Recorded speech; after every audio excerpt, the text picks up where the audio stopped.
resigns. Thank you. Morugara, did I see your hand? No.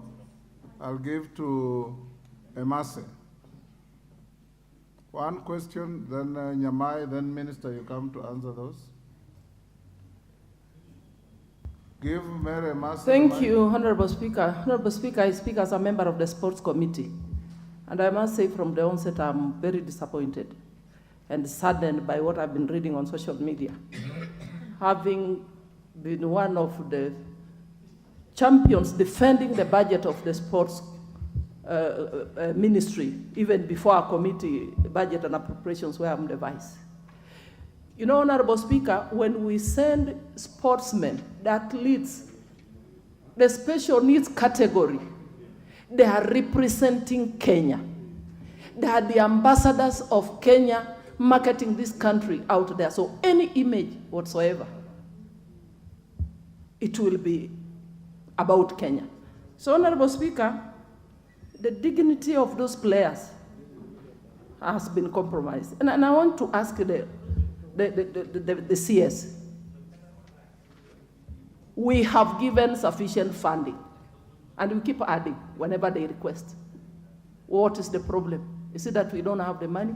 You don't have enough funding? Is it that you have incompetent staff? It is unacceptable, Honorable Speaker. Thank you. Nyamai.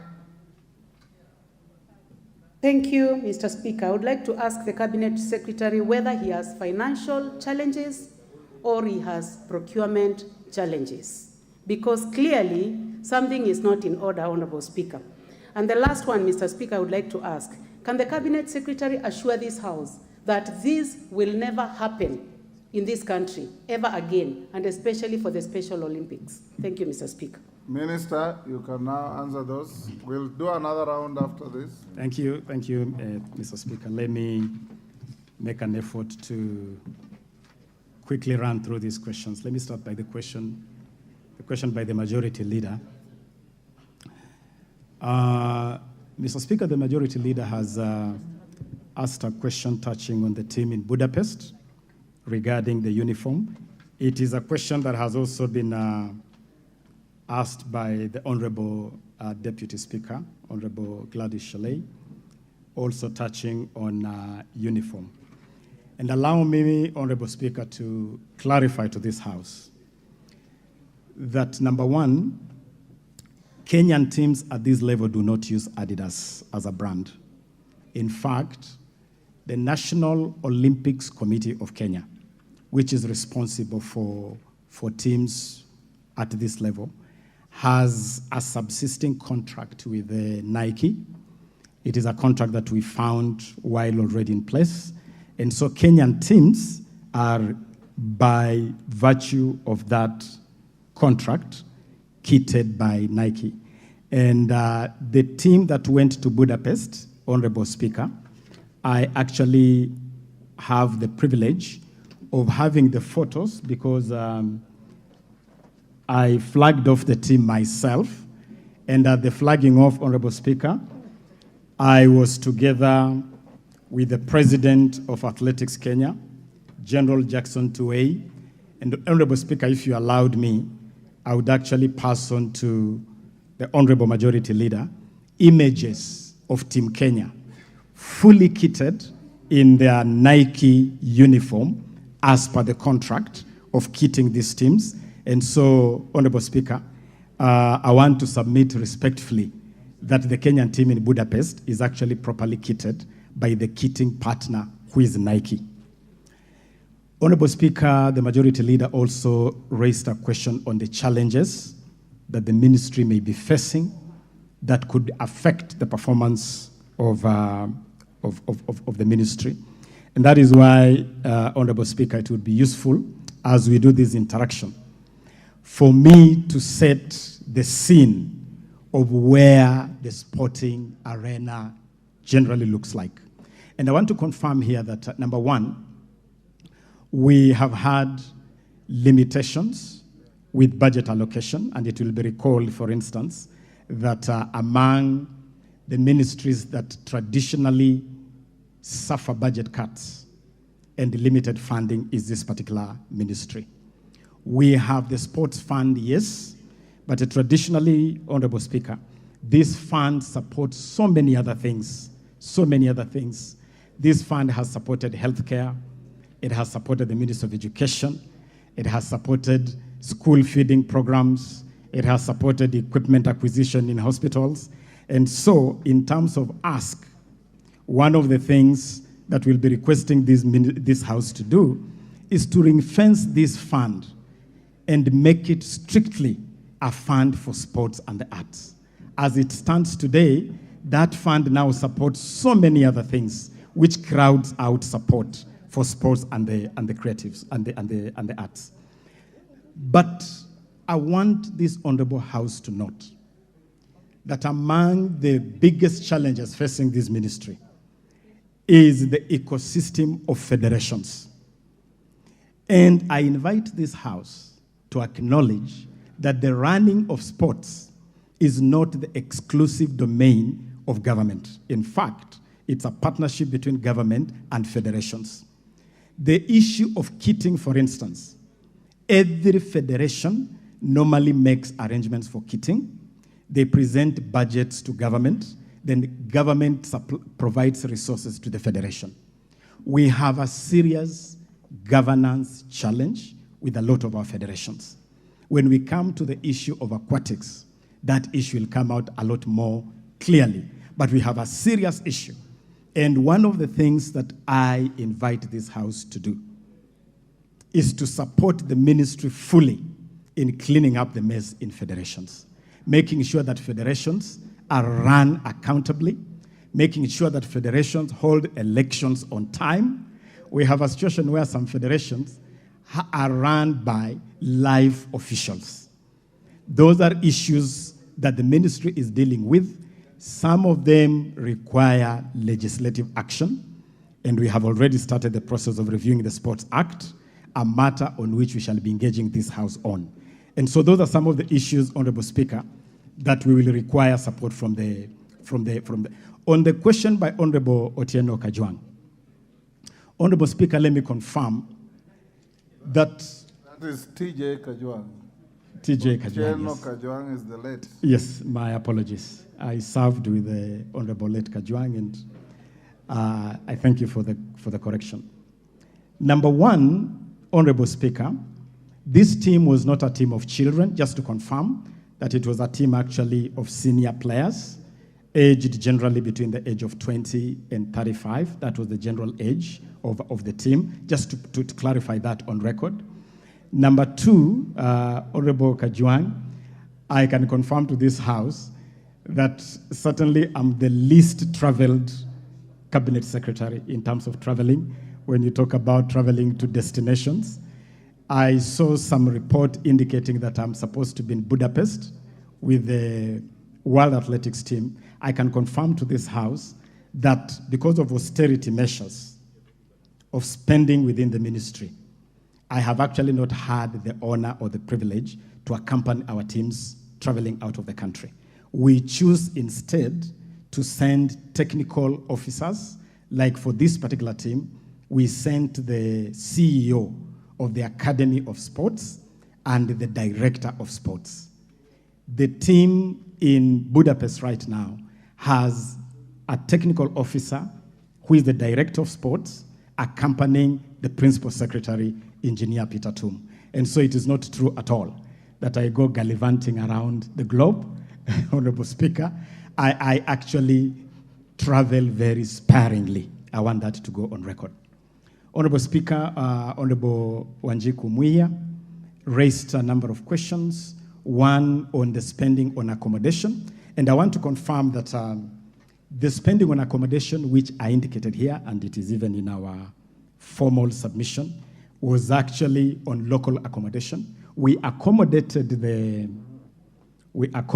this team at Kise, where we accommodated for the entire period of camping, and that cost was met by the funding that I have provided. Ordinarily, when you have Olympics, the organizing federation takes responsibility at that level. And so let that be clarified. In terms of why this team flew to Munich, it was because there was a build-up activity in Munich. And so different teams were actually supposed to congregate in Munich and then proceed to Berlin from Munich. Reason why this team went to Munich. It is not true that there was late registration. This team was actually registered on time, and all of them were able to participate. The rules for these events, these international events, are so stringent that they do not allow any registration out of time. And I can confirm that this team indeed was registered on time. Honorable Gladys Boschley, the Honorable Deputy Speaker, raised a couple of questions, one on the budget and how that budget was spent. And let me confirm, Honorable Speaker, that ordinarily, the ministry does not generate any budget for any event. Budgets are generated by the parent federation. In this case, the budget was generated by the Special Olympics Federation. It is that budget that is used to make the allocation. The funds actually go to the federation, and it's the federation that takes responsibility for that spending. The federation also takes responsibility for kitting, and I want to confirm yet again that we are not aware of any fake Adidas, and that these teams are ordinarily kitted by Nike under a very formal agreement that is actually headlined by the National Olympics Committee of Kenya. That takes responsibility. There was a question. Deputy Speaker. Thank you, Honorable Speaker, and I do apologize for having to interrupt, but I just want to confirm that even if the kits are procured by the federations, it is the responsibility of the ministry to ensure that these ambassadors of Kenya are not doing something that is illegal. I have photographs here which are downloaded from the Team Kenya website. The Africa Beach Games that happened, the second edition. Here, the pictures show they are wearing Adidas, and I will give it to you, Cabinet Secretary. Here, when our team went to, again here on the 28th of June, 2023, on the official Team Kenya site and other, including your own Twitter handle, again, they are wearing Adidas. We all know what Adidas is. And if they were kitted by Nike, then you would have a confirmation that Nike actually donated the uniforms and that they are originals. Again, here I have a picture of our teams again. In fact, the CEO of the Paris 2024 Olympics alerted on the use of fake kits by Kenya, and I have that email. Again, on the 27th of July, our national team, 3x3 under 23, left the country for the FIBA National League Games. Again, here are their pictures wearing fake Adidas. So unless you confirm and give us a letter and transmit it to the leader of majority, showing and confirmation from Adidas saying these are original uniforms, or if it is Nike to say these are original uniforms, I have the pictures here. So this is not hearsay. And Honorable Speaker, so that I don't have to get up again on this issue, I'd also like the Cabinet Secretary. I have searched for days on end for the Talenta app, which was launched by the head of state on the 9th of June. No, yes, 9th of June. It is here. Again, there is no app that exists. What the president launched does not exist at all. We'd like to know, does Talenta Hela exist? Ama ni Talenta Hewa?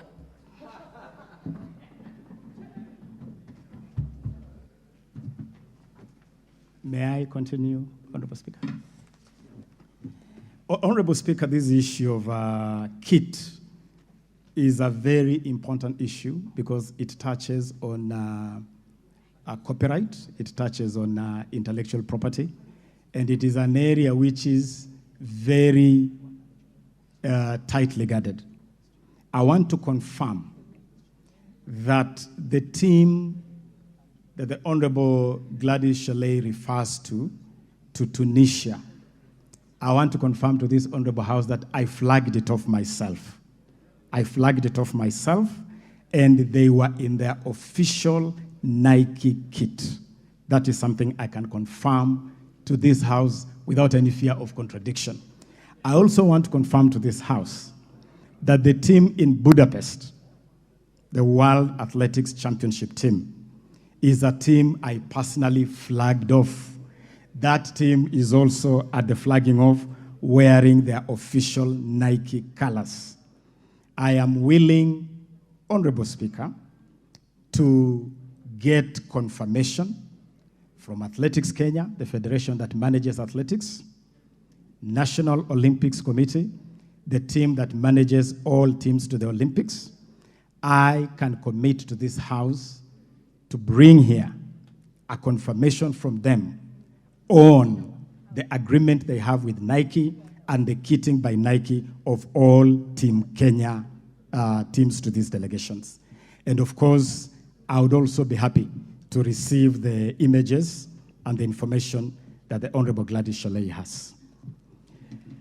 Allow me to come back to Talanta Hela in a moment, but quickly just indicate on the question of raised by Honorable Chepkonga, my learned friend Chepkonga, on the question of accommodation.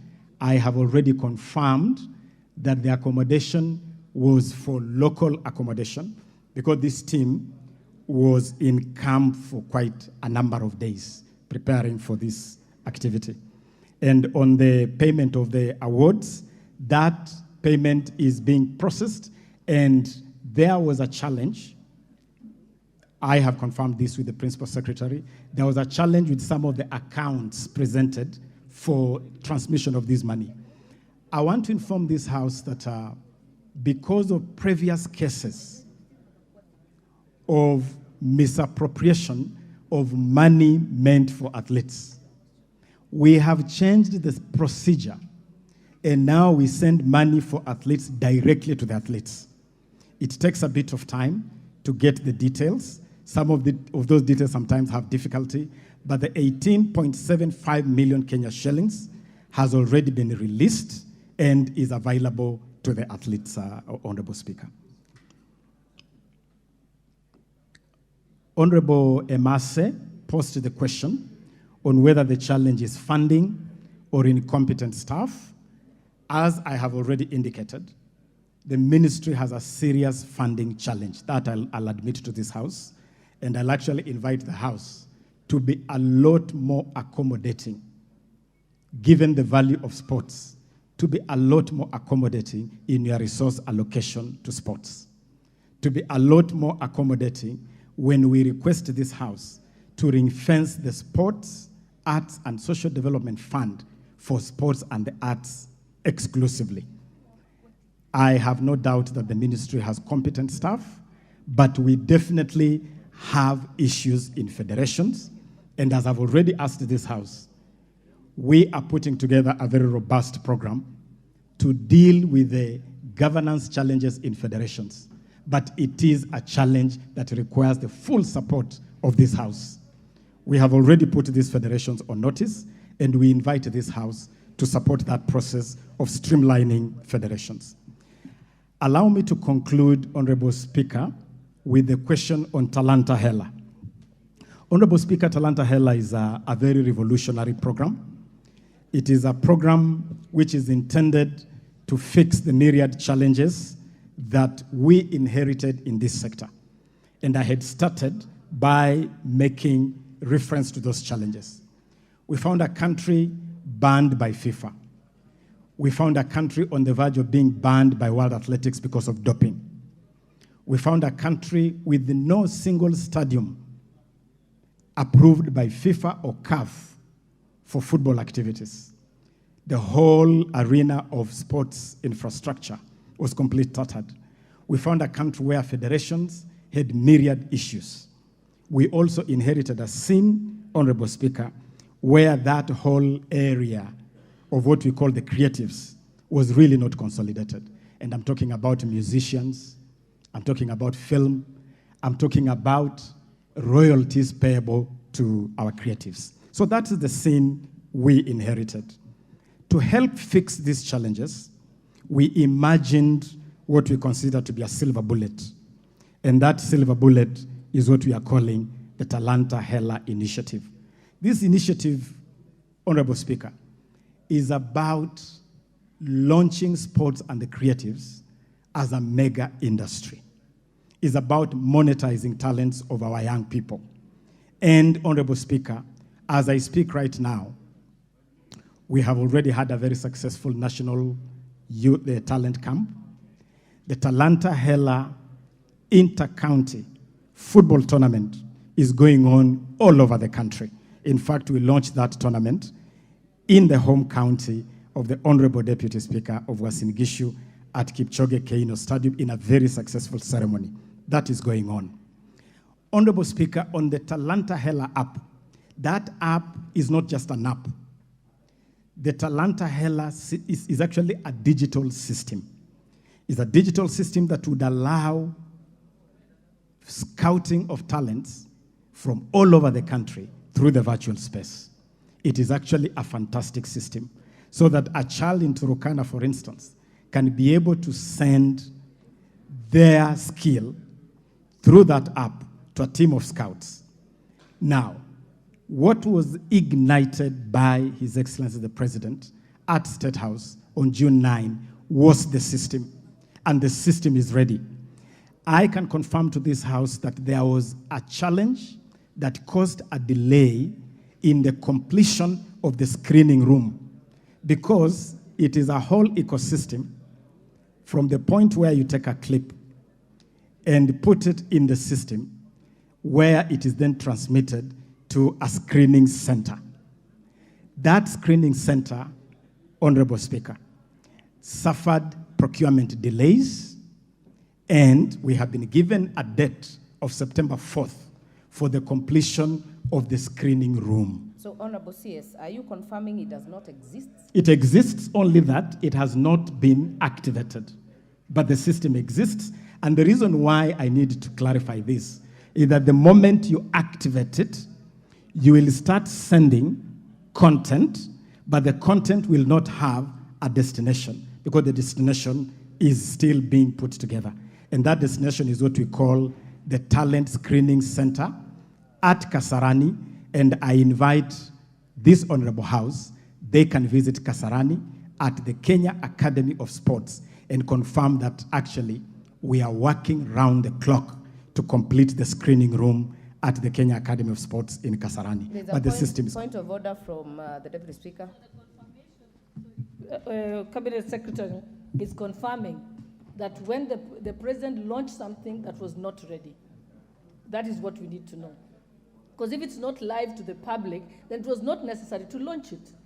So let's get a confirmation. He's saying it's under progress. So whatever was launched is something under construction. I think we need, that should come out clearly. Don't try and say we are building and it's staying here and it's in Kasarani. It was launched, which means it should have been live to the public, and it is not. I know there are many interventions on this. Honorable CS, please save yourself what you see in the House, because the question the Deputy Speaker asked is whether what was launched in State House exists as it is or not. And I think what I'm hearing from you is that it doesn't exist. Honorable Ochieng, I'll hear Honorable Ochieng, then I'll hear Honorable Fatuma. Honorable Speaker, I've sat here and listened pensively to my friend, the CS for Sports. And I can tell you for sure, from where I sit, that he's not in charge. Because he's kept passing the buck to federation after federation. That on this Olympics, it's the Olympics committee that is in charge. On football, it is the Football Federation. It can't be that way. Honorable members, I want to ask my question. Yes, ask a question Madam Speaker. on the same Talanta Hela, because I will open a few others as follow-up questions. No, Madam Speaker, I was going to ask also that I don't have to come back, if you allow me.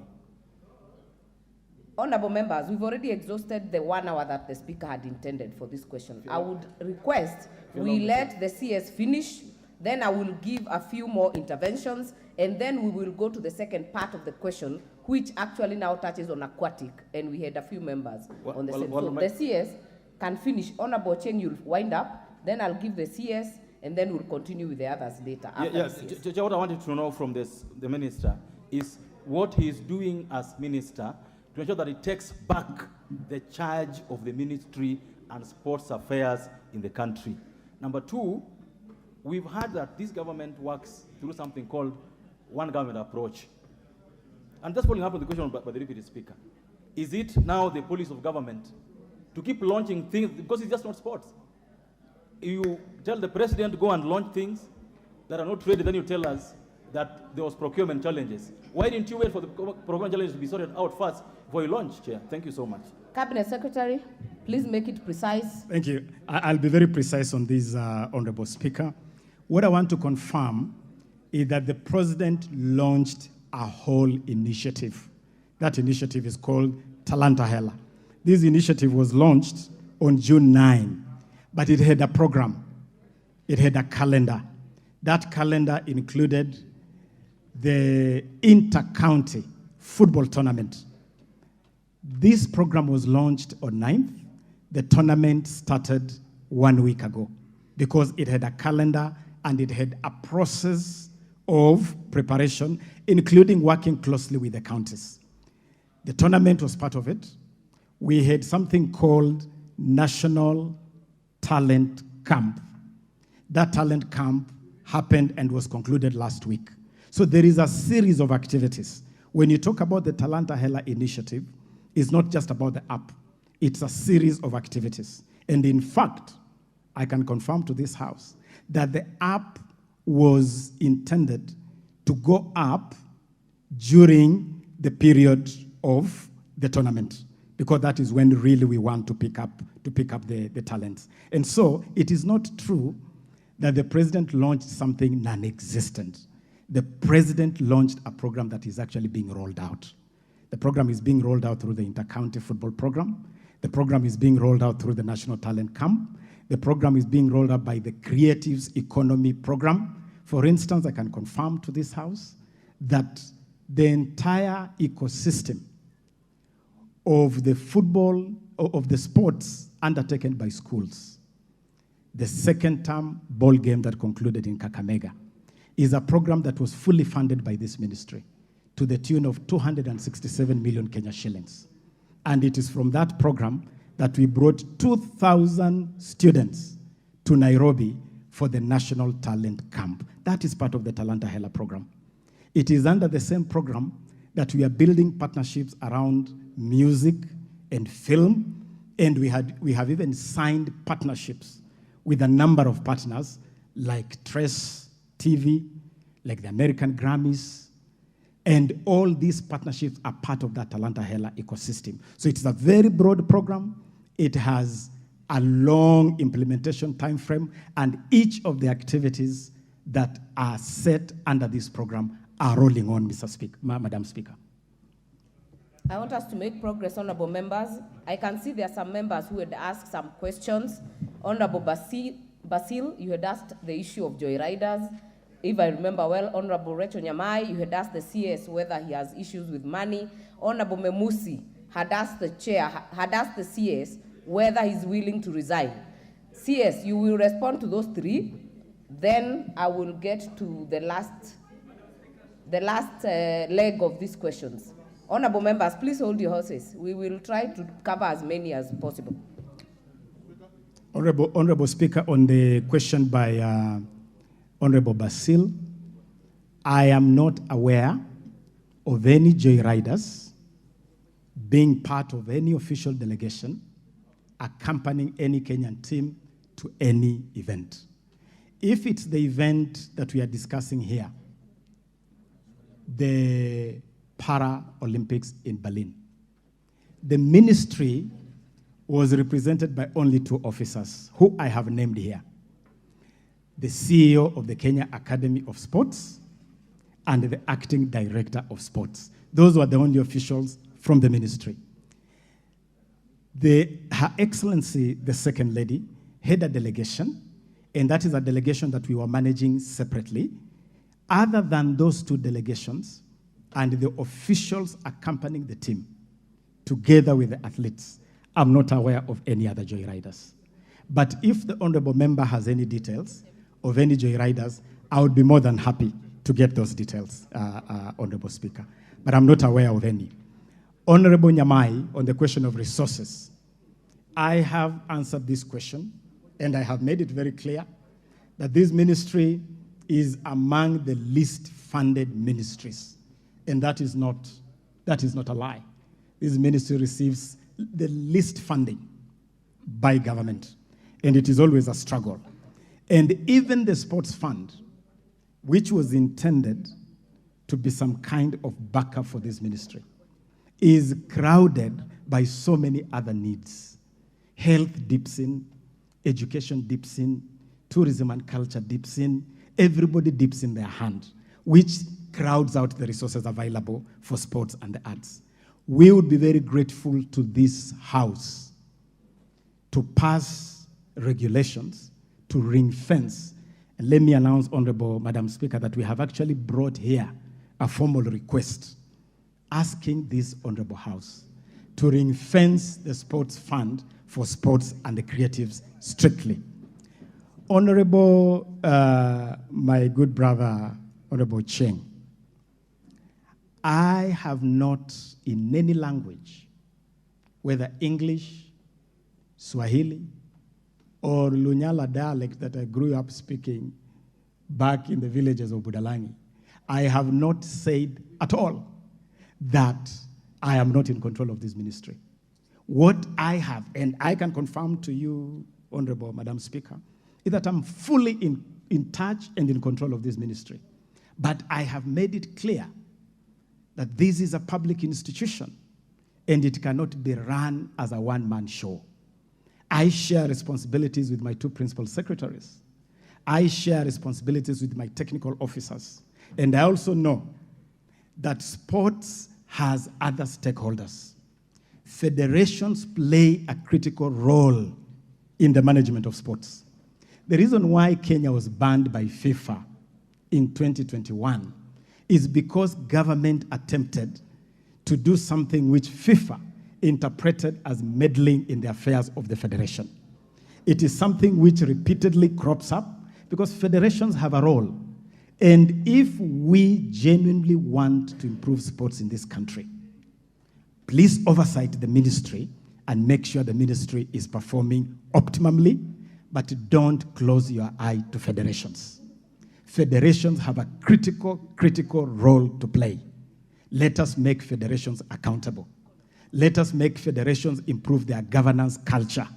If federations are performing and the ministry is performing, definitely sports in this country will improve. And especially if we provide sufficient resources to support these activities. I submit, Honorable Speaker. Other members, we will make progress on this matter. I would request that the CS answers part 2 of this question so that we also open another window for follow-up questions and we will get as many as possible at that point. Honorable CS, and please, Honorable CS, we understand the history and maybe where you're coming from, but please stick to the question on the issues. Be precise and to the question.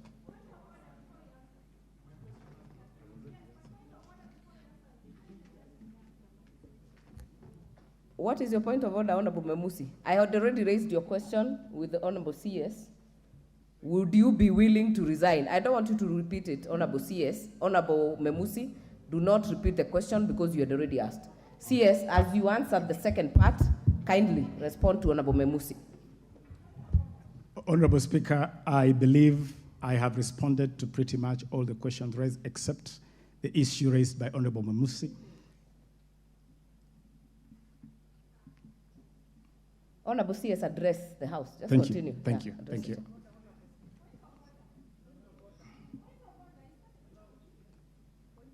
Let the CS make the response, then we will give a few more members.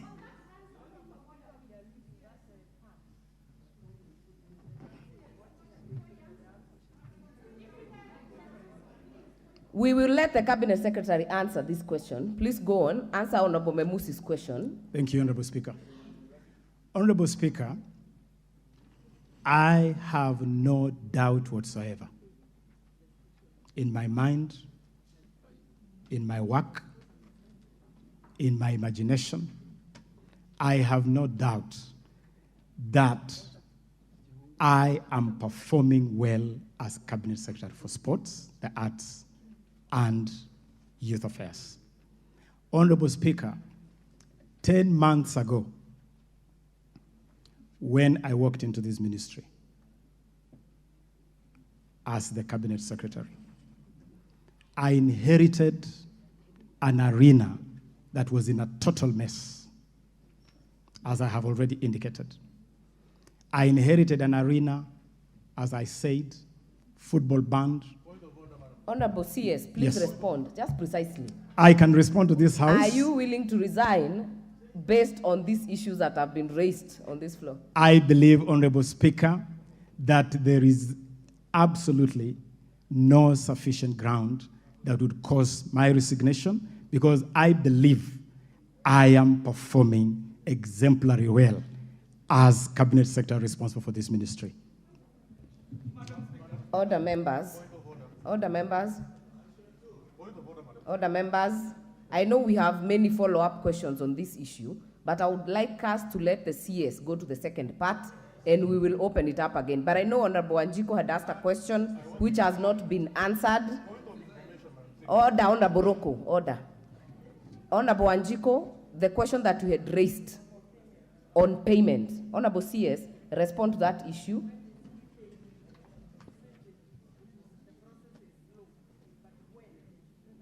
You're not on record, Honorable Wanjiko. Honorable CS, there was a question on the payment.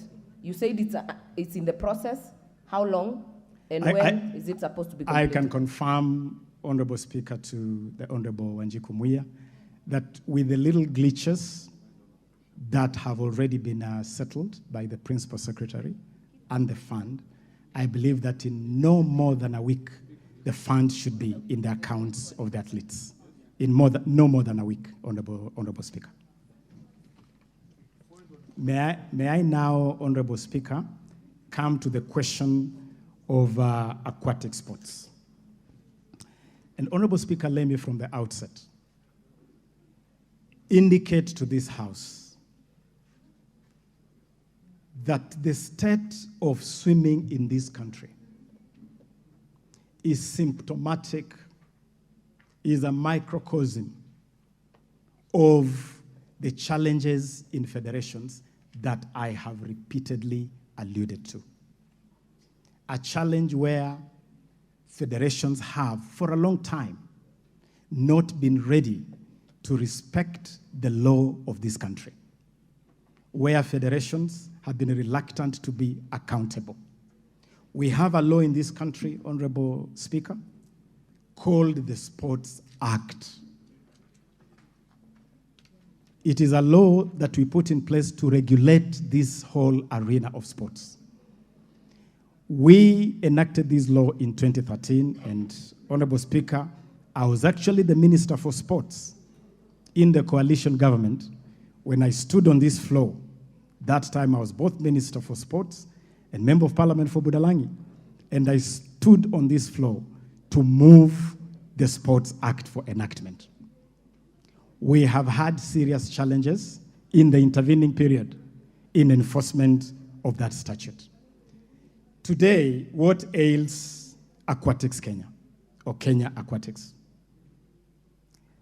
The issue here is failure to comply with the law and the regulations. But most importantly, Honorable Speaker, is that as we speak today, this federation is embroiled in a court case, a legal tussle. This case that has moved from the Sports Tribunal to the High Court is now styled as Nairobi High Court Petition number E08 of 2021, Margaret Ngungu Mwasha and another, versus the Kenya Swimming Federation and 3 others. 2 factions of this federation have gone to court. And the bone of contention is who should be in control of this federation and how should elections for this federation be conducted. One faction is clinging onto a constitution that they produced as a faction. The other faction is insisting that things have to be done differently, which has caused a major stalemate.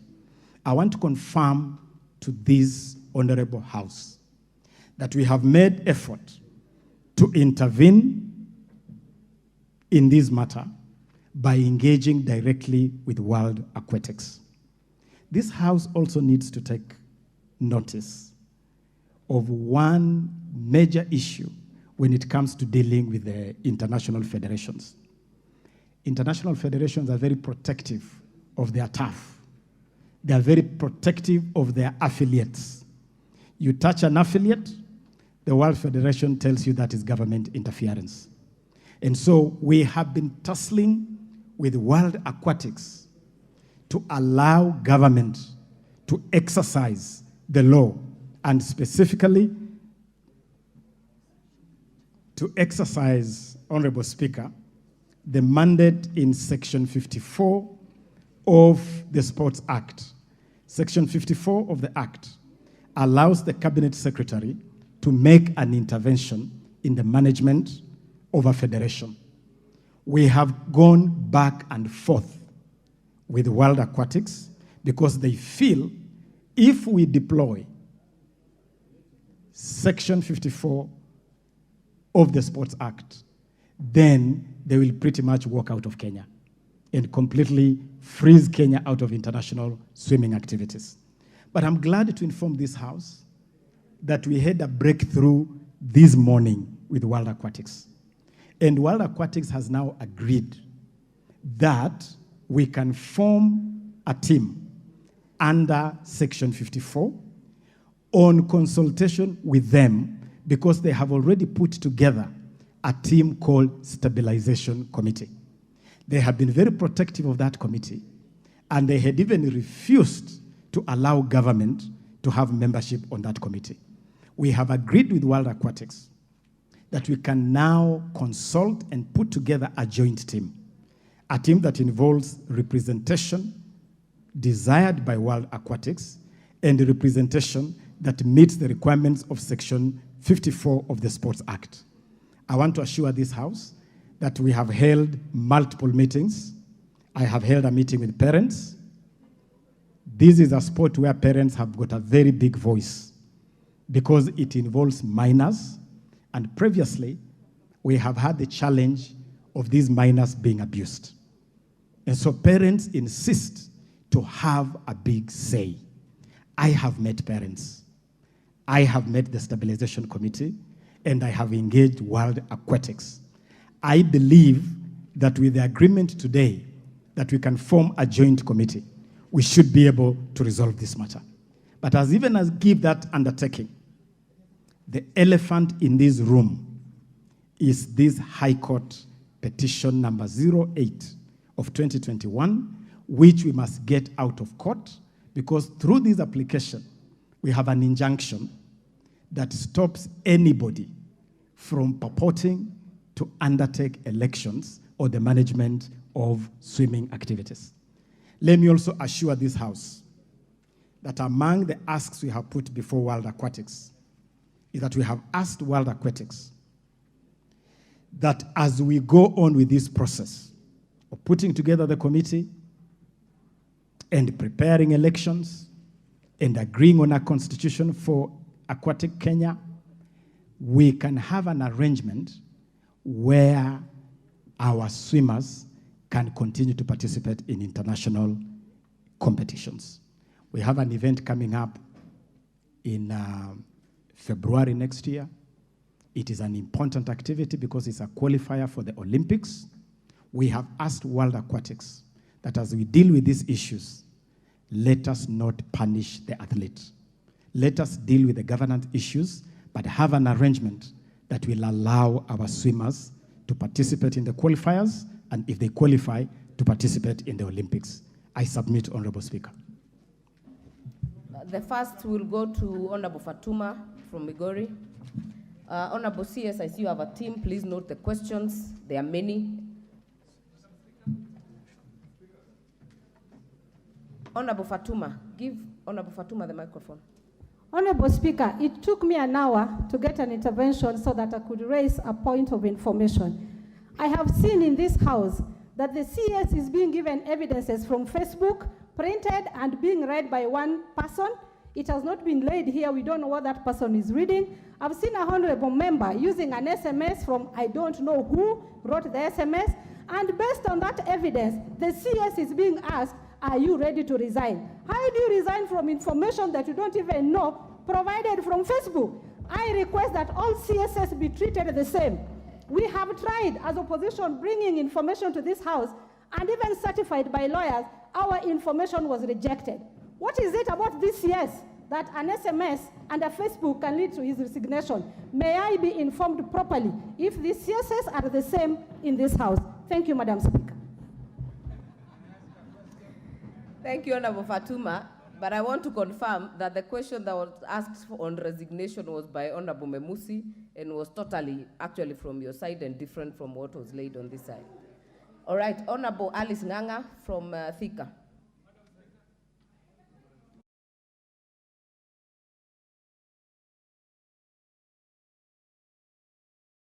Honorable Speaker, I just need to go to ask CS. I'm the chair on social protection, and I know there are these sportmen and women who are able differently.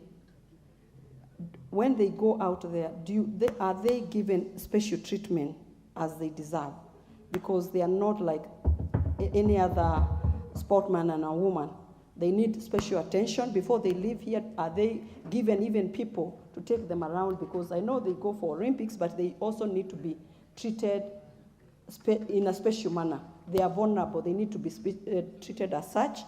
And another thing I've realized, CS, is communication. On your side, communication has failed. Because right now you have told us that you brought 2,000 people here in Nairobi. In fact, we don't know where they came from this nation. I know they came from somewhere, but we don't know from where because there's no that information. If you see drama festivals or music festivals, they are known across the country, even when they are being performed. But when you hear about these activities the ministry is undertaking, we have no such information. And these members of parliament, if you want information to reach every corner of this nation, just involve the members of the National Assembly. By tomorrow morning, every person will know what is happening in the youth sector. But if you keep to yourself, we are going to be experiencing difficulties like we are doing right now. If there's that football that was going on the other day, we only saw it on the television. We did not know it is going to inter-counties.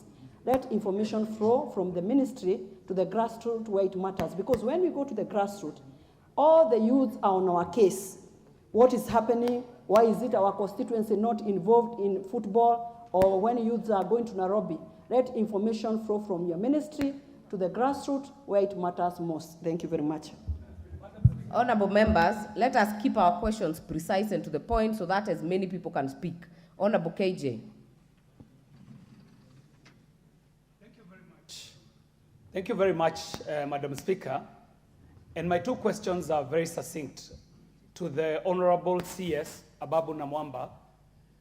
And it is in regard to the federation. The first one is in regard to the federations that Honorable CS has severally referred to. And Madam Speaker, noting that Honorable Amina Abdallah, this is the CS Emeritus as Gazette notice, banning FKF has never been voided, it has never been vacated, it has never been reversed or challenged, and there are two court orders which are confirming that due process was followed in the banning of FKF. The question here to Honorable CS is whether FKF, as one of the federations that is pulling back sports in this country, whether the FKF officers who are in office now, Mr. CS, are legally in office. it is important also to ask, noting that even if they were in office legally, their term would be ending in February, are there active plans to prepare for elections in the coming year? Madam Speaker, the second question I ask as Chair, Communication, Information and Innovation. Is the Honorable CS aware of any deals that are being cut with Azam TV of Tanzania? And if there is any such deal that is being cut, how is it being cut at the expense of the national broadcaster, KBC? Have we checked KBC? Have we checked their ability to air live matches? And have they been proven not fit for purpose, even at a moment where there is a cabinet memo in front of the cabinet where he sits on the revamping and reorganization of KBC? Honorable CS, kindly. Honorable Mark Nyamita.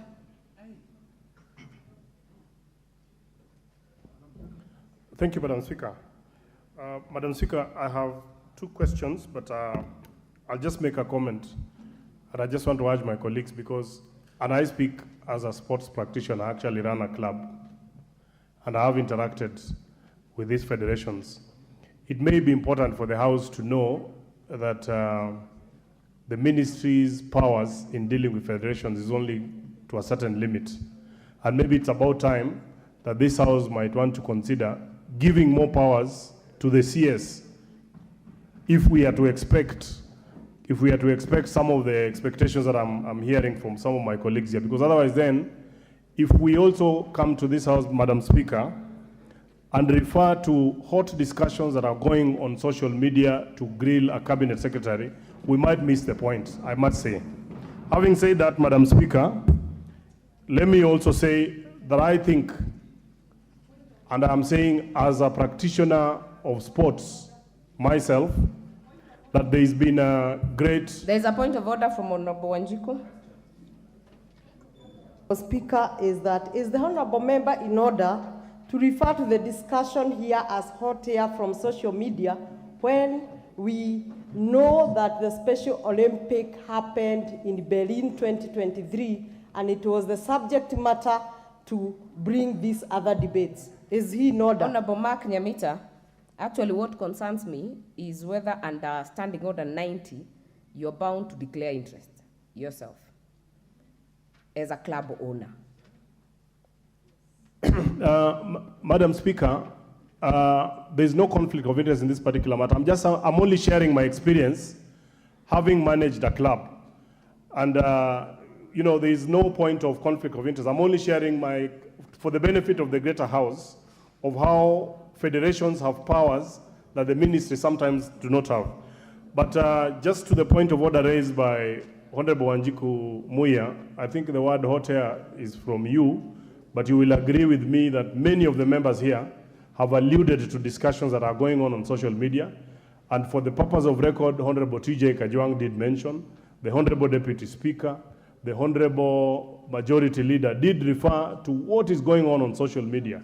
And I'm only saying, if we have no way of verifying what we see on social media, because on social media, some of us have even been declared dead, yet we are here. So it would be unfair really to even ask the CS really to resign on issues that are saying. But back to my question, Madam Speaker. I just wanted to ask, is Honorable Mark the Nyamita, CS... You have already taken 2 minutes. You said you have no question, you have a comment. I have a question. I have a question, Madam Speaker. Nyamita, you started by saying you will not ask a question. You have a comment, which I have given you 2 minutes. I didn't say that, Madam Speaker. My question is just one question. We can check the answer, but the next moment will go to Honorable Ndikiri on this side.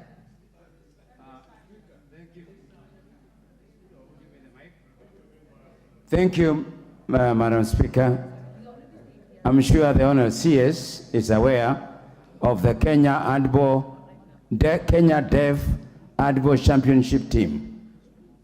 Madam Speaker, the Kenya Deaf Handball Championship team missed their international match in July 2023 because they could not get the visas. They were referred to the Ministry of Sports. And subsequently, they were disqualified from participating in the 2025 because of missing the visa. The games took place, Madam Speaker, in the city of Copenhagen, in the Republic of the Government of Denmark. The question is, can the Cabinet Secretary explain the reason why the team was denied visa by the Government of Denmark? And what step the ministry will take in the future to ensure that these people with special needs are given passports and visas by the respective government as the parent ministry. Thank you. Before the next speaker, allow me to recognize in the public gallery students from Karama Academy, Msambweni constituency, Kwale County. Please join me in welcoming them to observe the proceedings of the House. The next chance will go to Honorable KK from Molo.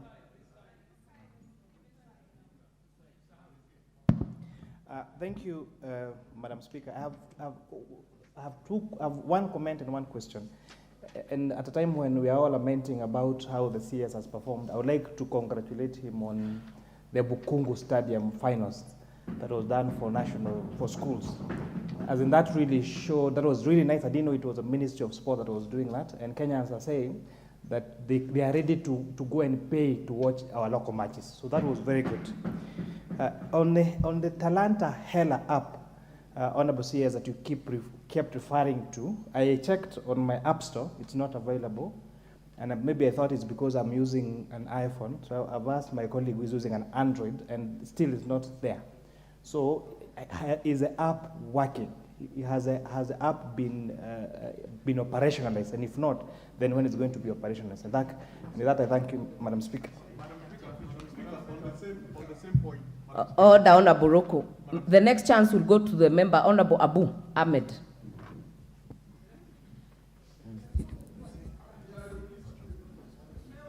Thank you, Madam Speaker. I did speak, but I was stopped. Is the Cabinet Secretary aware that 4 swimmers, namely Emily Muteti,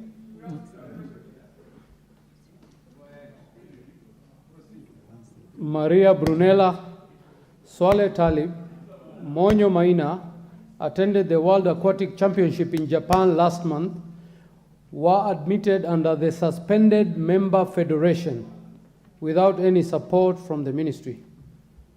Despite the lack of funding, the team managed to set a new national record. The 4 athletes did an email correspondence to the Cabinet Secretary on July 11th, 2023, detailing the challenges they faced and continue to face. Up to date, the ministry has never replied or responded to the email. The sports ministry doesn't seem to care about the welfare of swimming and sports in general. They even texted you on your WhatsApp number with all the details on the complaint. Thank you. The next chance, Honorable Mutunga.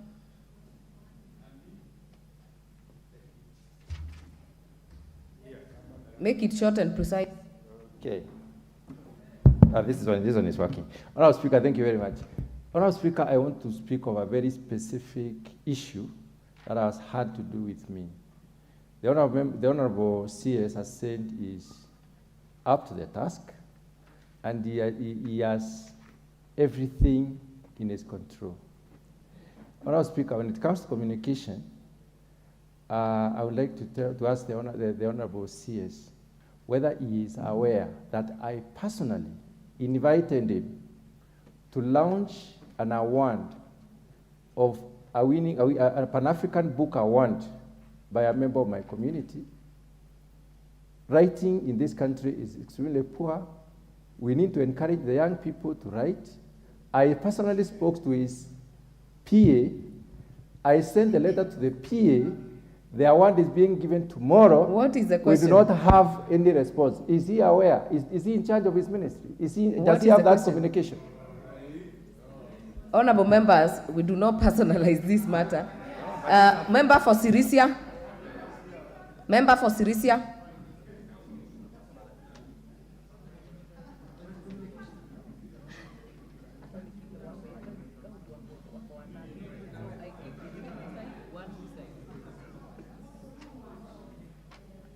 The microphone is roaming behind you. Yes. Oh. Thank you, Honorable Speaker. Honorable Speaker, some of the questions I think are personal. But let me ask mine. Honorable Siri, recently you gave out 100 million to sports teams and individuals. In the first time it's happening in this country, Waziri, I want to ask you, could this have contributed to your problems with some of those who did not benefit?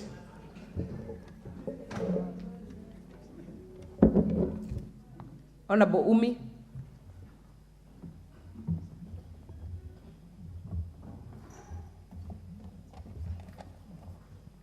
Thank you, Madam Speaker. My question to the Minister would be regarding the National Talent Academy on the Talantahela program. I'm concerned because are we just making the young players just play and play without having professional agents to scout them so that they can get professional football careers? Because between the month of March and August, I'm aware of private agents who've been coming to the country and have scouted at least 10 Kenyans. But in the Talantahela program, when I looked at it, it doesn't have any nearby deliverables where we can say in the next few years, at least we've signed these young players from across the country. So my question to him is, does the ministry have a plan where they're partnering with agents? Because football, unlike the athletics, do not just run and have their scouting happening from within. They have to be signed to professional football academies. So that's my concern. Thank you. Thank you. Honorable Justice.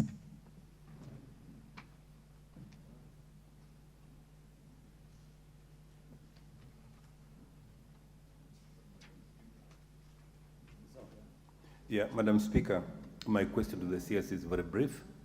Honorable CS, we've been doing extremely well in athletics, and more particularly, we've been doing well in the steeplechase as a specific event. Are you aware, Honorable CS, that we seem to be losing grip on steeplechase, and what are you doing specifically to make sure that traditional event gets back to Kenya? Thank you. Member for Keses.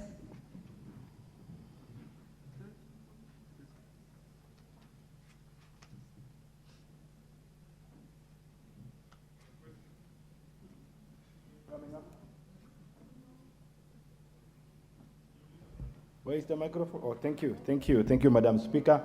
I think also I will go as my colleague Justice, very brief. Number one, Madam Speaker, all of us were aware that currently Kenya participating in the World Championship in Buddhism. And coming from... Did you mean Budapest? Hungary, you can use the other name, you can feel it yourself. Budapest. Thank you, Professor. Keses, Thank you, this house is a house of record. Budapest, thank you. You mean Budapest, not Buddhism. Thank you, Madam Speaker. No, it depends with the school you went. I went to Luamatu Primary, so you can excuse me for that. Now, Madam Speaker, as you said, Wasingishu and more so Eldoret has acquired a named City of Champions because of the athletes that come from that area or they reside in that place. Recently, I saw the CS visited Eldoret, and since I had no prior, or we as leaders from there, we had no prior information, we would have accompanied him and would have dwelled issues around there. But since we have an occasion now, from the CS, I wish to know the deliberate measures you put in place to save us from the shame of Kipchoge Stadium that has been there for years. This is the only stadium we have that could give opportunity to athletes to train, to practice, and maybe even the current challenges we are experiencing in steeplechase is because we have no field for them to train. What are the deliberate measures you are putting in place? Because I saw you there, I'm sure you have information, and you never made even a statement that would have assisted us to be together with you. Thank you. Honorable Kagombe.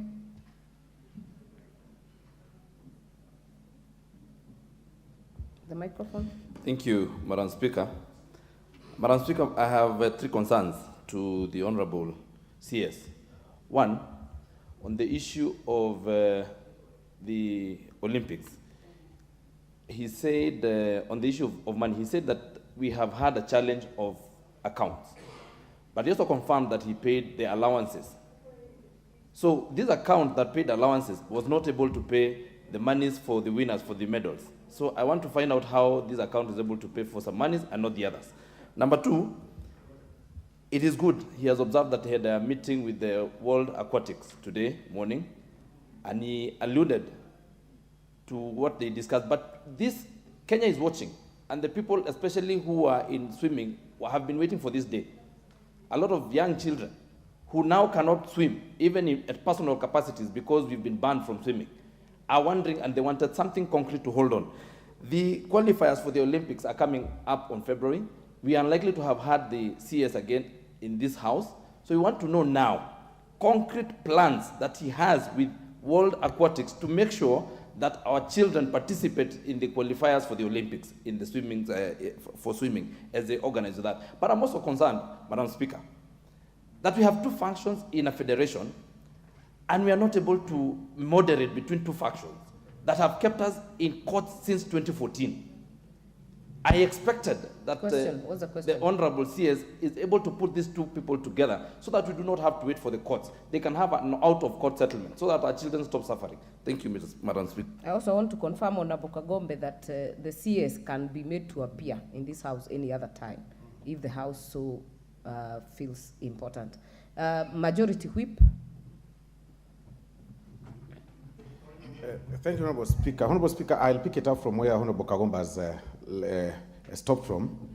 And while holding brief for Honorable Majority Leader, I want to ask the CS to come clear on the question that the Honorable Majority Leader asked on the aquatic sports, and particularly the question Roman 2C, where he required him to give an undertaking that Kenya will participate in the World Aquatic event that is scheduled in February 2024 in Doha, Qatar, and the 2024 Summer Olympics in Paris, France. Honorable Speaker, he has stated that there are 2 factions that have taken each other to court on the issue of the Stabilization Committee that was established on 28 June 2022.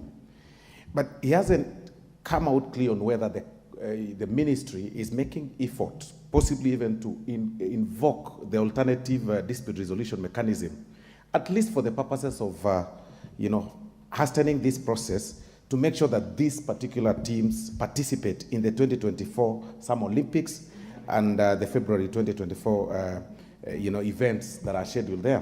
What measures have they taken? Have they been involved? Have they enjoined themselves in the case that is in the High Court? That is a question, Honorable Speaker. Thanks. Honorable Bensouda. Thank you very, very much. I've really been trying since morning. Now, thank you, Madam Speaker, for giving this opportunity. First and foremost, allow me to appreciate that the CS was appointed a youthful and, so far as I know him, an intelligent young man who must deliver and champion the youth sports, everything that is under his docket. From the discussion, since I listened, the preliminary of the introduction of the Majority Leader, a lot could be alluded by the fact that Honorable Kajwang mentioned that there were some disorders which needs to be put to order. I had a lot of emphasis on the roles of the Majority Leader directed to the CS. To me, that was not fair at this juncture, because that was not the purpose as to why he was called. Secondly, Madam Speaker, there was also a mention of reckless talks. I was disappointed as a professional teacher when the children are on the gallery and I hear a senior member of parliament talking about, I don't care what is in the social media. Very unfortunate for elected leaders.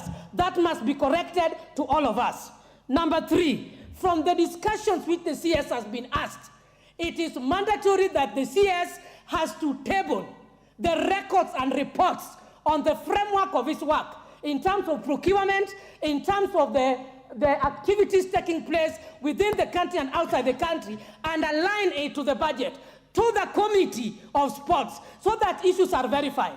I was also seeing a case whereby the Deputy Speaker gave out the photos of pictures of Adidas. I don't know Nikes, I don't know what. We cannot verify that. Madam Speaker, I want to remember one time when Honorable Atinda Molo gave out a report of signed documents. This very house was disapproved and said that we cannot accept that. It is not authentic. And so even the Adidas photos are not authentic. Until the Committee for Sports summons the CS for Sports to sit before them. One thing that I'm talented, Madam Speaker, is psychology. I want to say that the discussion I'm seeing here is tailored towards crucifixion. Even Jesus was told he claims he's God. Jesus was told he claims he's what? I think we are leaders and we are mature. Please, I'm now asking my question. Honorable Bensouda, you are now debating. You are now debating.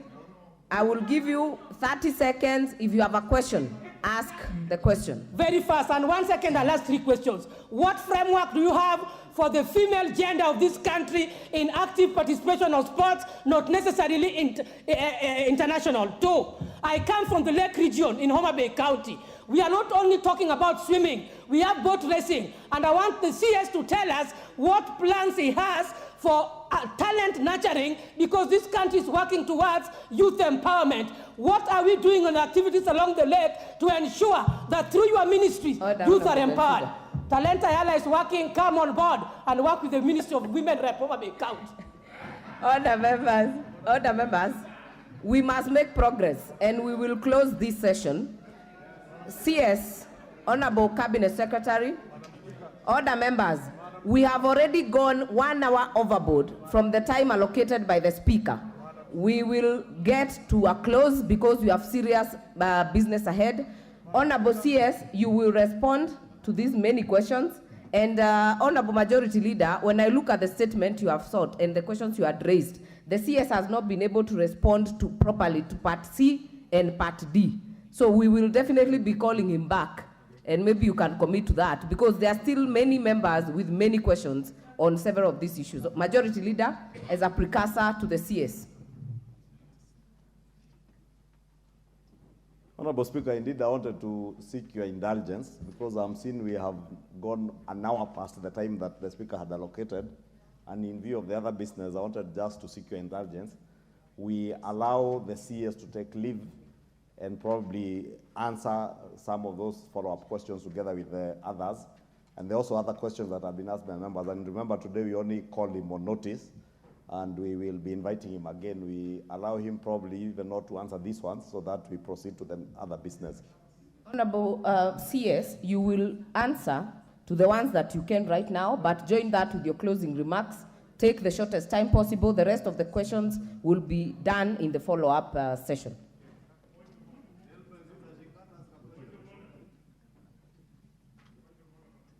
There is nothing out of order. Let the CS make the response.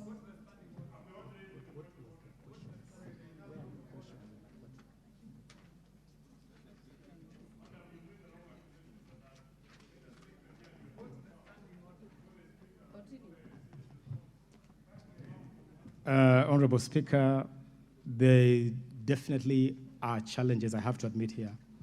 There have been challenges in selection of teams representing the country in various activities.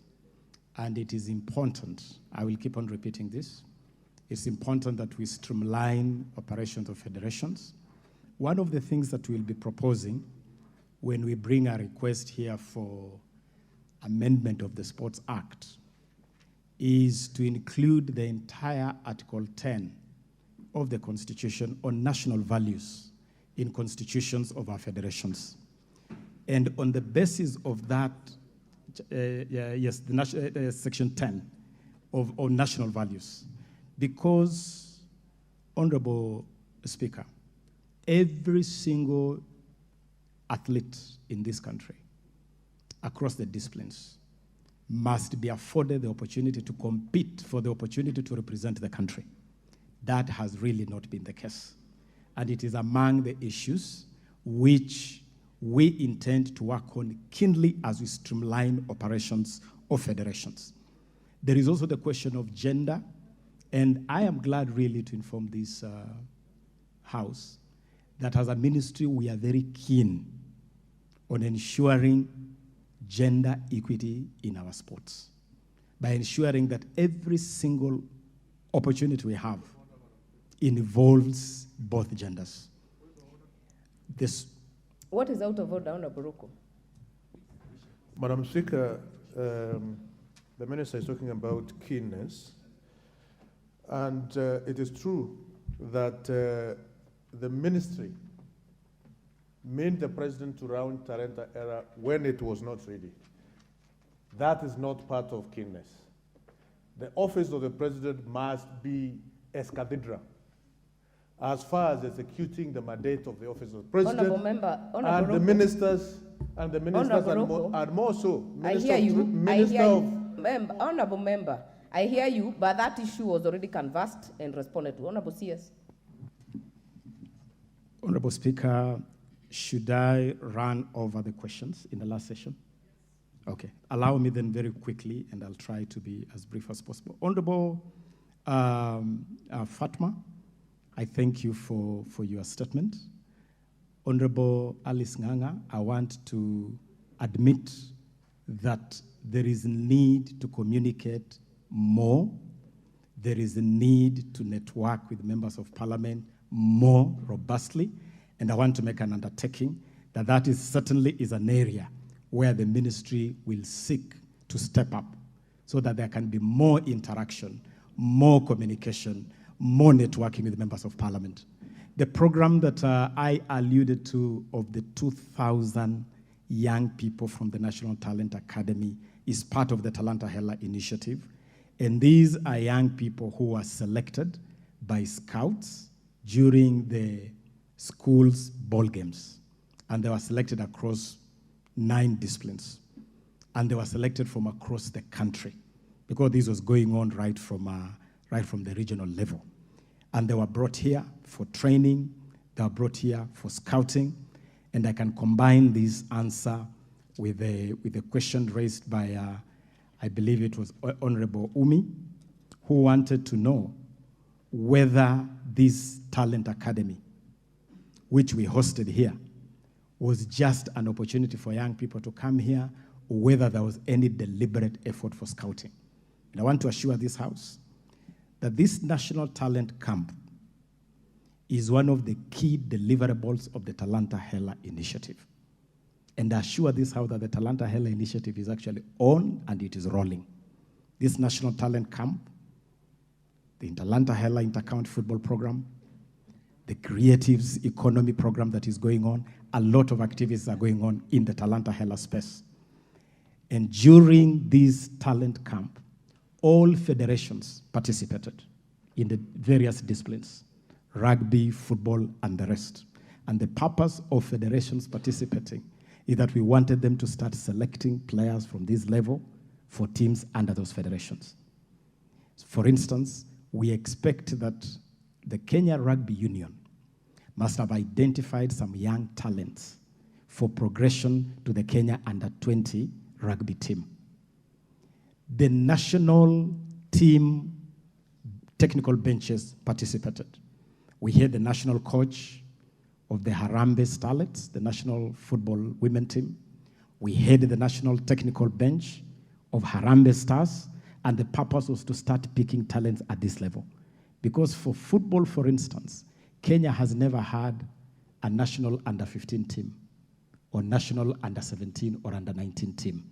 The purpose of this program is to start constructing age-capped teams because that's the best way to feed the national team and ensure that Kenya is supremely competitive. And it is during this program that we also announced that 3 young Kenyans had actually won scholarships to progress to foreign academies. Aldrin Kibet, Alvin Kasavuli, Moses Wamalwa have all been admitted to the NSA Academy in Spain to advance their footballing talents. So the camp is not just about coming together and gathering children together. The camp is actually to provide an ecosystem where they can receive elite training and they can progress to develop their talents to the next level. Quickly to Honorable KJ.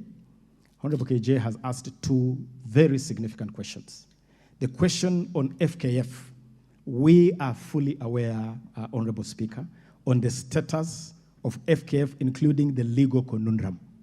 But we had an arrangement with FIFA, and that arrangement was to progress FKF to a point where they can hold elections, because we have had serious issues in this federation.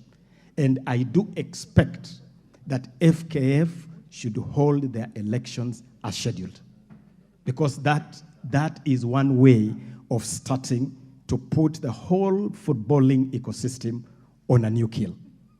On the question of Azam TV vis-a-vis KBC, I want to tell this House that again, as part of the monetization agenda of Talanta Hela, we have taken cognizance of the fact that all corporate sponsorship took flight from Kenyan sports.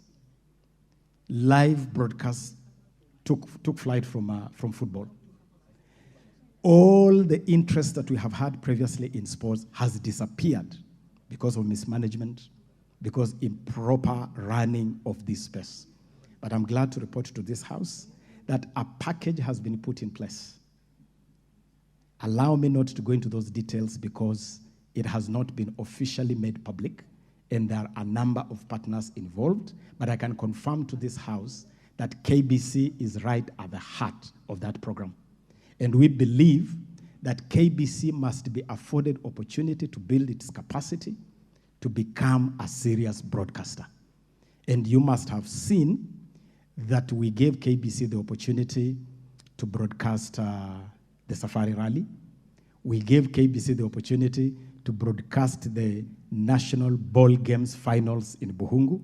We gave them the rights to do that broadcast live. And we are slowly assisting KBC to build its muscle. It is going to be part of a package that includes two major things.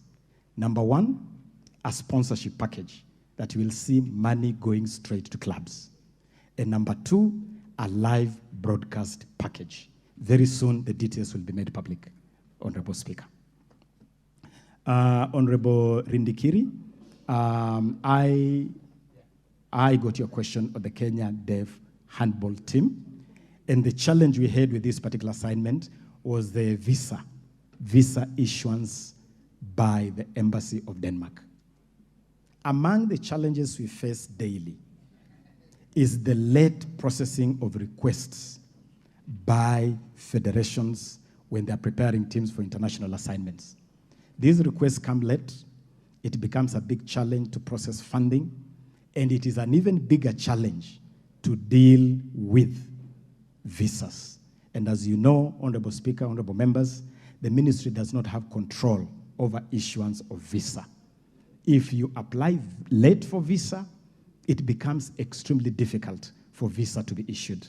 And this is a matter where we have developed new regulations, and we are planning to have a retreat or a meeting with the federations to share the package we have put together.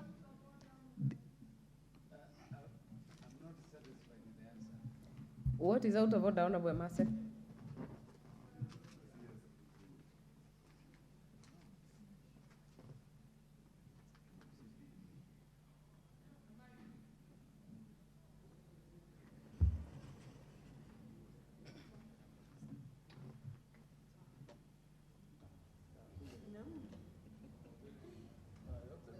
No, I have all the speakers. Thank you, Madam Speaker.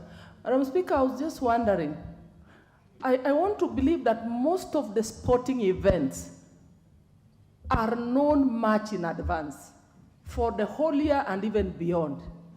Is the minister in order to say there is a delay in preparation of the visas, which is without its control, when we know that most of these sporting events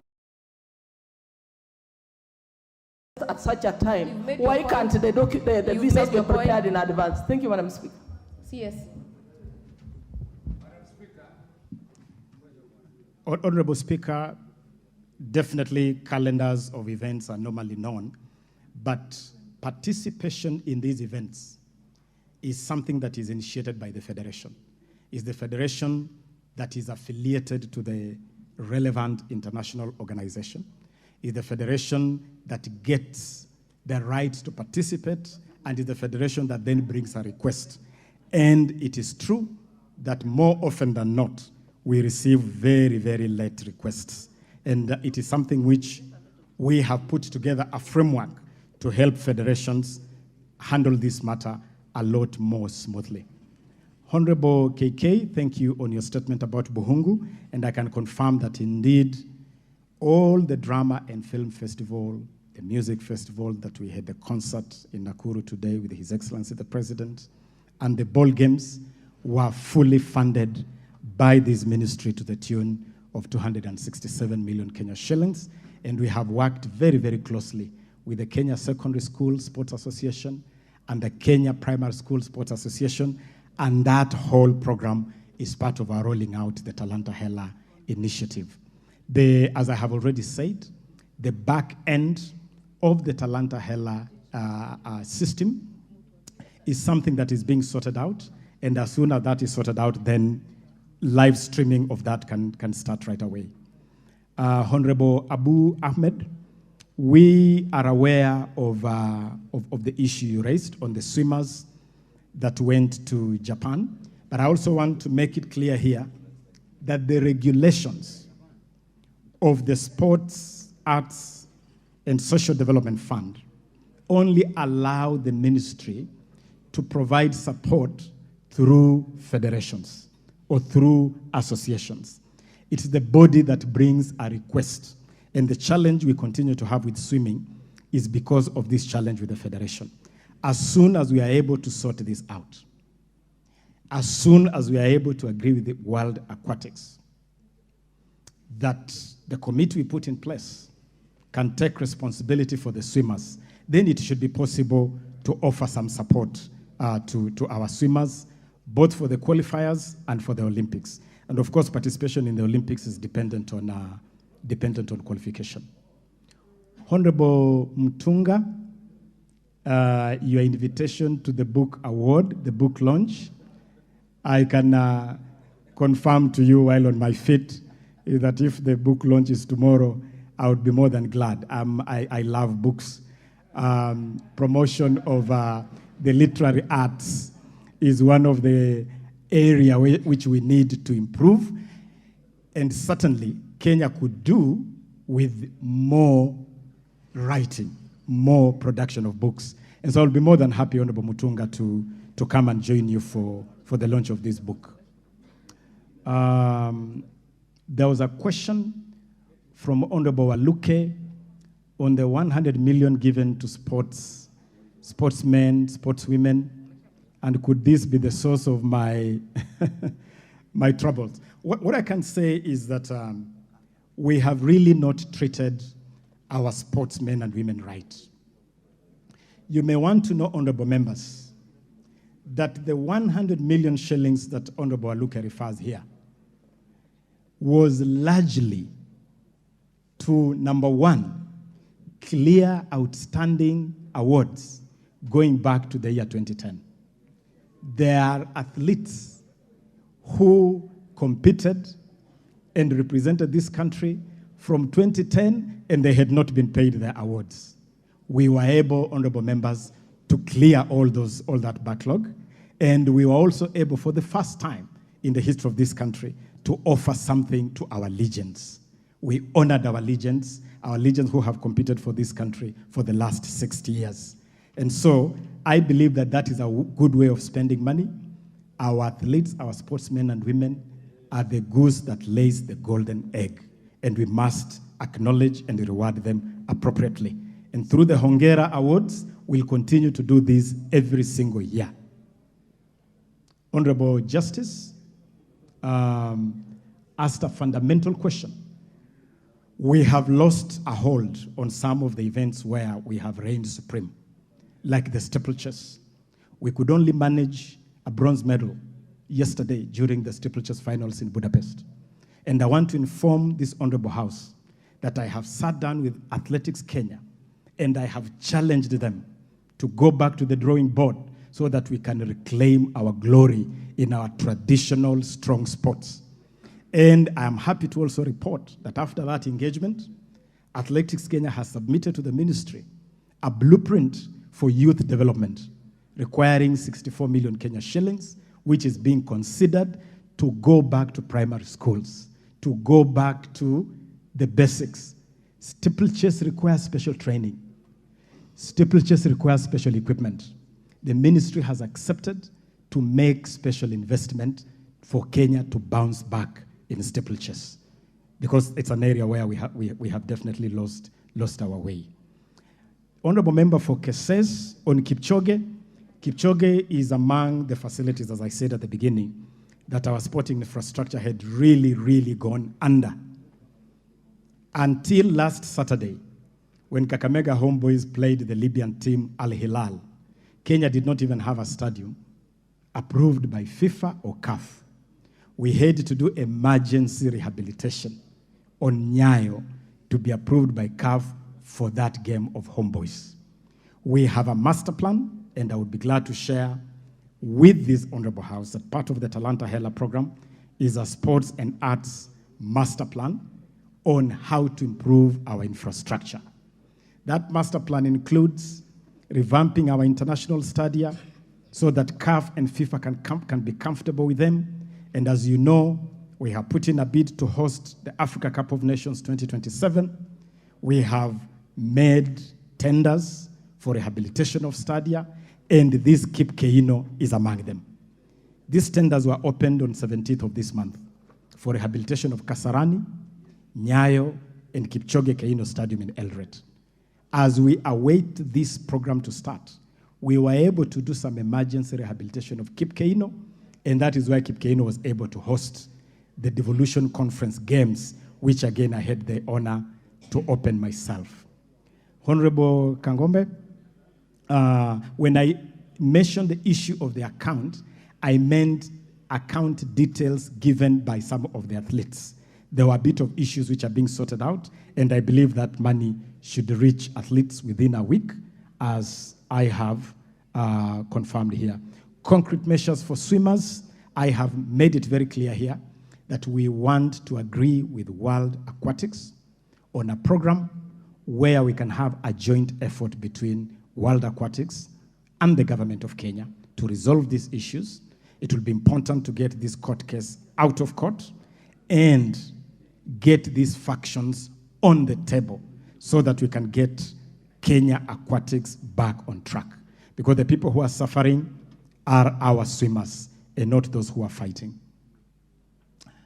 Finally, there was a question from the Honorable Chief Whip that was reiterating a question raised by the Honorable Majority Leader, that question on participation in Doha and in Paris. The undertaking I can give, and I have already given, let me reiterate it, is that we want to agree with World Aquatics to accelerate the process of withdrawing this case from court, of getting the elections for Kenya Aquatics done, and getting Kenya Aquatics back to be able to undertake their mandate, because ultimately this is the mandate of Kenya Aquatics. And as we do that, we want to agree with World Aquatics on a framework that could allow our swimmers to compete, even if that process is delayed. That is the best way to support these athletes. Honorable Bensunda, I have prepared all the records of the issues I have referred to, and it is a whole world of records here, including the state of sports as we found it, as we inherited it, and as I've repeatedly said, we found Kenyan sports in a mess, a total mess. The efforts we have made to start revamping infrastructure, to create a pipeline for talents, to monetize the creatives and talents generally, and to just make sure that Kenya maintains her pedigree as a top competing nation. All this is in the records that we have, and we'll gladly leave them here with the Honorable House. I thank you, Madam Speaker. Thank you, Honorable CS. I can note that there are still very many people or several people who have follow-up questions. I have noted Honorable Abu, Honorable Irene Mayaka, Honorable Rueda, Honorable Rindikiri, but as the majority leader had presented, this will be done in the follow-up session. I will therefore request that we let the CS out at this point so that we can proceed with the business of the House.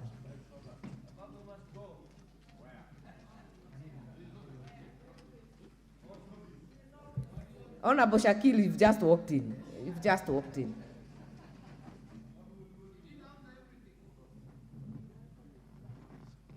Honorable CS, kindly take your leave.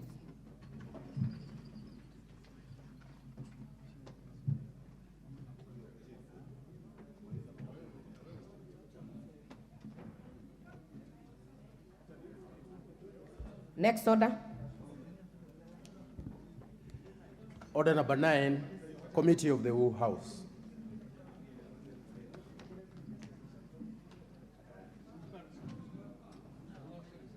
Order, members.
I hope the Honorable Murugara and Honorable Kimani Kuria are in the House.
Members, in the morning we were able to move and reported on the Committee of the Whole on its consideration of the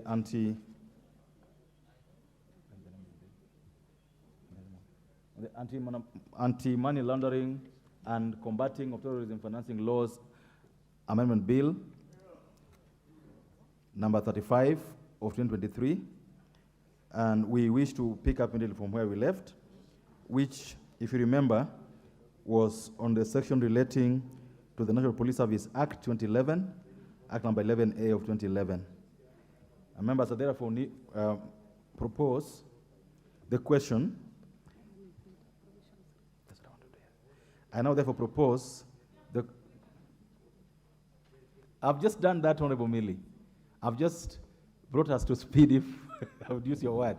I've just indicated that in the morning, we reported progress to the House on a consideration of the anti-money laundering bill up to and including the provisions relating to the proceeds of crime and anti-money laundering act of 09, which you considered unfinished. Now, in the order paper, if you go to page number, doesn't have a page number. Page number 1016.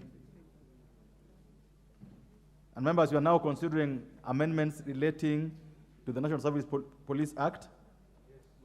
And therefore, wish to propose the question. Provisions relating to the National Police Service Act 2011, number 11A of 2011.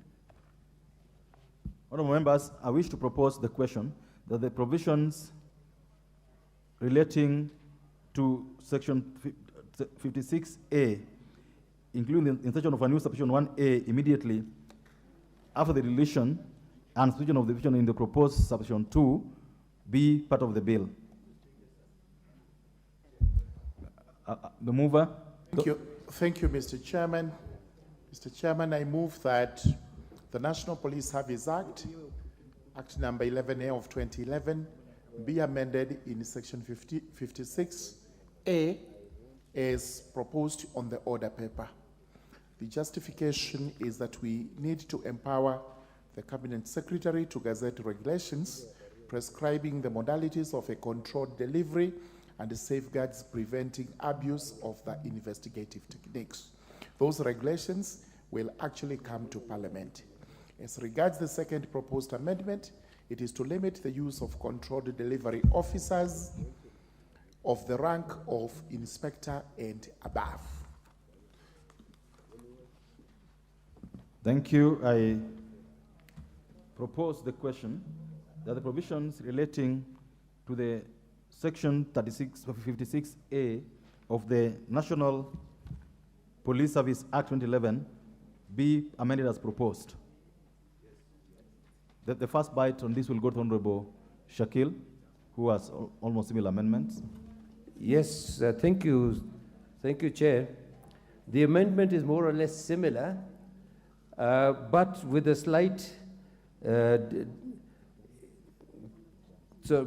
with the fact that we would like the regulations to be set, rather than asking for it to be set as and when. I feel that the regulations must be set in respect of the controlled, I've forgotten the word. Yes, sir, that's right. Yes. So the only comment I have in that one, Mr. Chair, is that we insert the amendment that I proposed, which is very similar, but for the fact that we request for regulations to be set from time to time. The reason being, things change, the amounts change, the currency changes, and there's so many other issues that change that cannot be put into the law. So we feel that the regulation must be stipulated here within a certain time. A regulation put rather than depend upon chief officers of police to come up with the regulations as and when. Thank you, Mr. Speaker. Sir. Thank you so much. Honorable Shakil, you realize that if the proposed amendment by the chair carries the day, then yours becomes nugatory.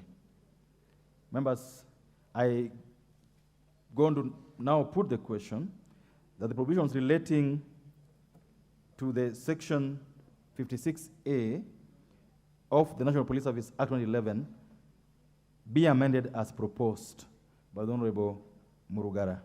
Will as many as of that opinion say aye? Will as many of the contrary opinion say nay? The ayes have it. I now put the question, members, that the provisions relating to section 56A as amended be part of the bill. Will as many of that opinion say aye? Will as many of the contrary opinion say nay? The ayes have it.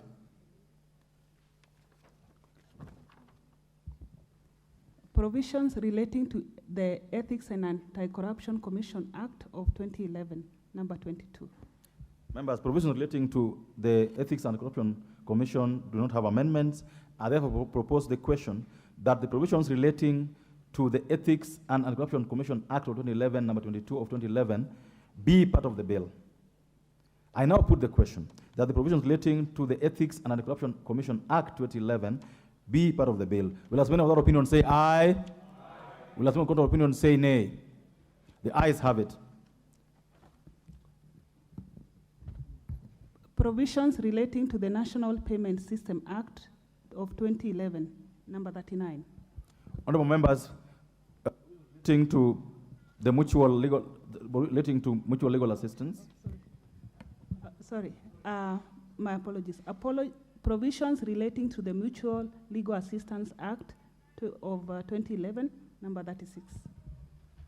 Honorable members, provisions relating to the Mutual Legal Assistance Act 2011 have no amendments. I therefore proceed to propose the question that the provisions relating to the Mutual Legal Assistance Act of 2011 be part of the bill. I put the question that the provisions relating to the Mutual Legal Assistance Act of 2011, Act number 36 of 2011, be part of the bill. Will as many of our opinions say aye? Will as many of the contrary opinion say nay? The ayes have it.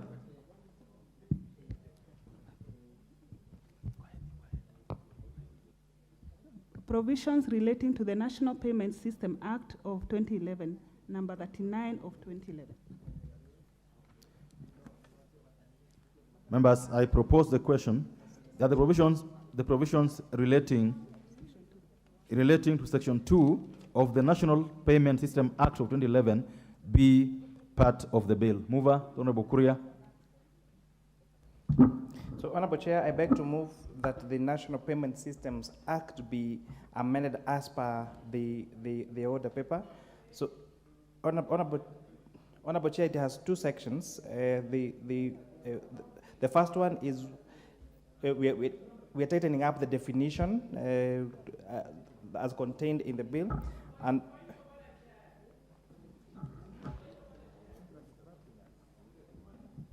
the Honorable Mili, what's out of order?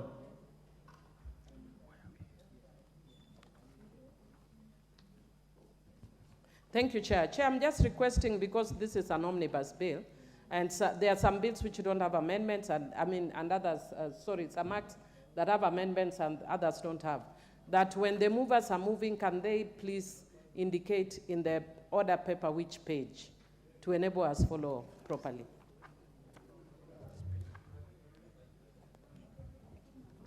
Honorable Kuria. Maybe for the benefit of my good friend, we are on F on the order paper. I don't think the order paper has the pages. So we're talking about the proposed amendment to the National Payment Systems Act. That is F. But having said that, we has two parts. One is tightening up the definition, and secondly, we're just making the new proposed section 17B1. No, you're moving the first one first. Okay. Just the definitions one, so that we proceed. So yes, I beg to move that the amendment be as per the order paper, and this is just tightening up the definition of significant shareholder and beneficial owner as per the explanation I'd given when you're moving the other amendments into the same in the morning session. I beg to move, Honorable Chair. Thank you.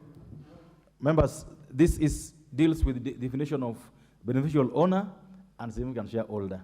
I therefore move to propose the question that the provisions relating to Section 17A, Section 2 of the National Payment System Act of 2011 be amended as proposed by the Honorable Kuria. And I put the question that the provisions relating to Section 2 of the National Payment System Act 2011 be amended as proposed by the Honorable Kuria. Will as many other opinion say aye? Will as many other opinion say nay? The ayes have it.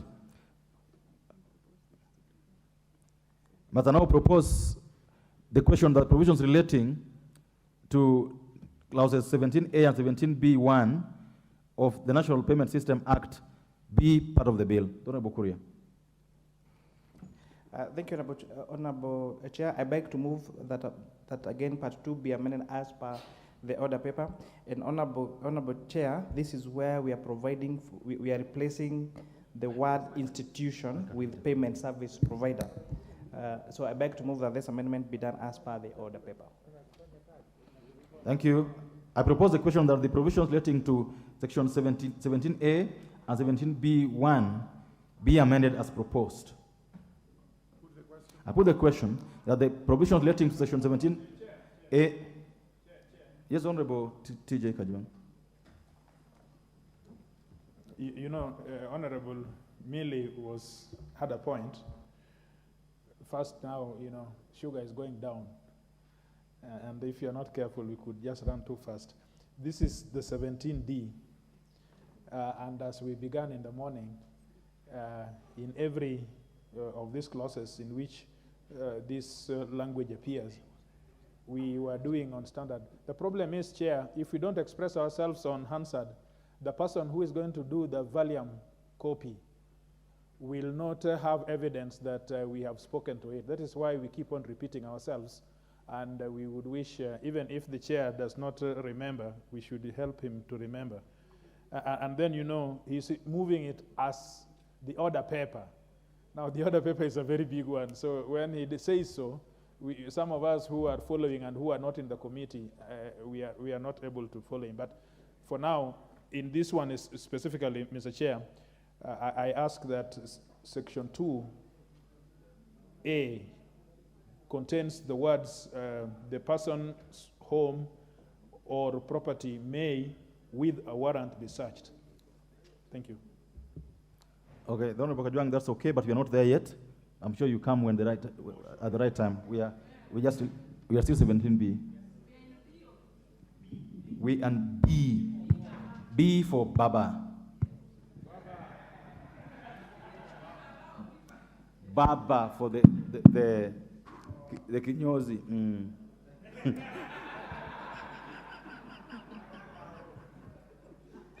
Honorable members, I put the question that the provisions relating to Section 17B1 be amended as proposed. Will husband of the opinion say aye?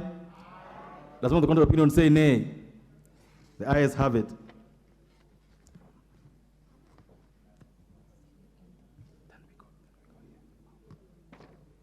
Honorable members, I propose the question that the provision relating to Section 17C, 17C and 17B, immediately after proposed new Section 17, be part of the bill. Honorable Kuria. Thank you, Honorable Chair. I beg to move that clause 17C and 17D be amended as per the order paper. And Honorable Chair, I would like to propose a further amendment, that's 17D. Let him D2A. Let him move first, Honorable. Let him move the amendment first. So that's a. Oh, then Honorable Kuria, 1 minute. Okay. Honorable Mili.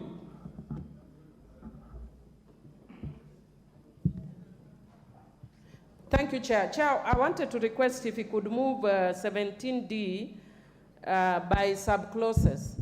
And the reason is, Chair, because if you look at D, I may have issues in respect of some subclauses, but not in respect of others. So when you actually move them together, 17C and 17D, it means you either accept it wholesale or not. So if with your indulgence, Chair, if we could move C wholesale, and then maybe when we come to 17D, especially, actually my main area of concern is 17D2, which is limiting rights, and there are certain issues that I'd wanted to encourage, not just the issue relating to warrants, but others that limit rights, but there are suggestions which you have because of course of time. Otherwise, I would have brought the amendments myself. No, what I would do, I would allow the chair to move the amendments. In fact, he's already taking into account something that was raised by Honorable Kajwang in the morning. He's already proposing a further amendment. If, after he moves, you convince him to adopt your amendment, I'm sure Chair is magnanimous, he will still pick yours if it makes sense to him. So, the Honorable Korea, you could move the amendment quickly, and then we give immediate to proposes. Thank you for your indulgence, Honorable Chair. And I ask, as we properly guided, Honorable Millie, whatever amendment that he feels would enrich this bill, would be willing to listen, and I will be happy to take those amendments if we feel that they limit the rights of any individual, because that is not the intention in any way of this bill. So I beg to move, Honorable Chair, that clause 17C and 17B be amended as per the order paper. I would ask, I beg to move, Honorable Chair, that I move a further amendment on 17D2A by inserting, where we're talking the person's home or property may be searched, by inserting the word with warrant as per we did with the other clauses. And with that, I beg to move, Honorable Chair. Thank you, and therefore propose the question. The provisions relating to section 17C and 17D of the National Payment System Act of 2011 be amended as proposed by Honorable Kuria. Honorable Mili. Thank you, Chair. First of all, let me thank the Chair for agreeing to adopt the issue. I think he did on the issue of warrant.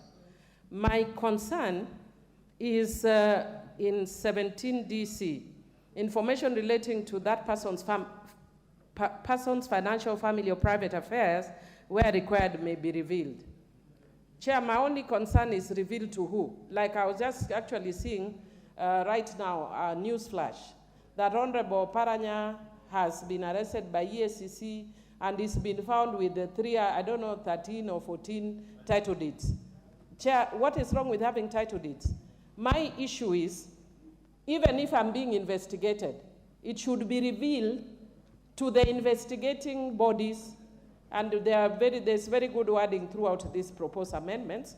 But why are we flashing people's private property to public? When we are even still investigation, we don't know what they relate to.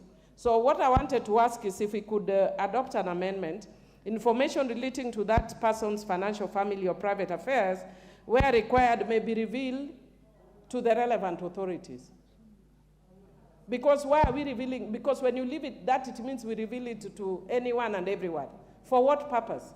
Why should we actually making people vulnerable?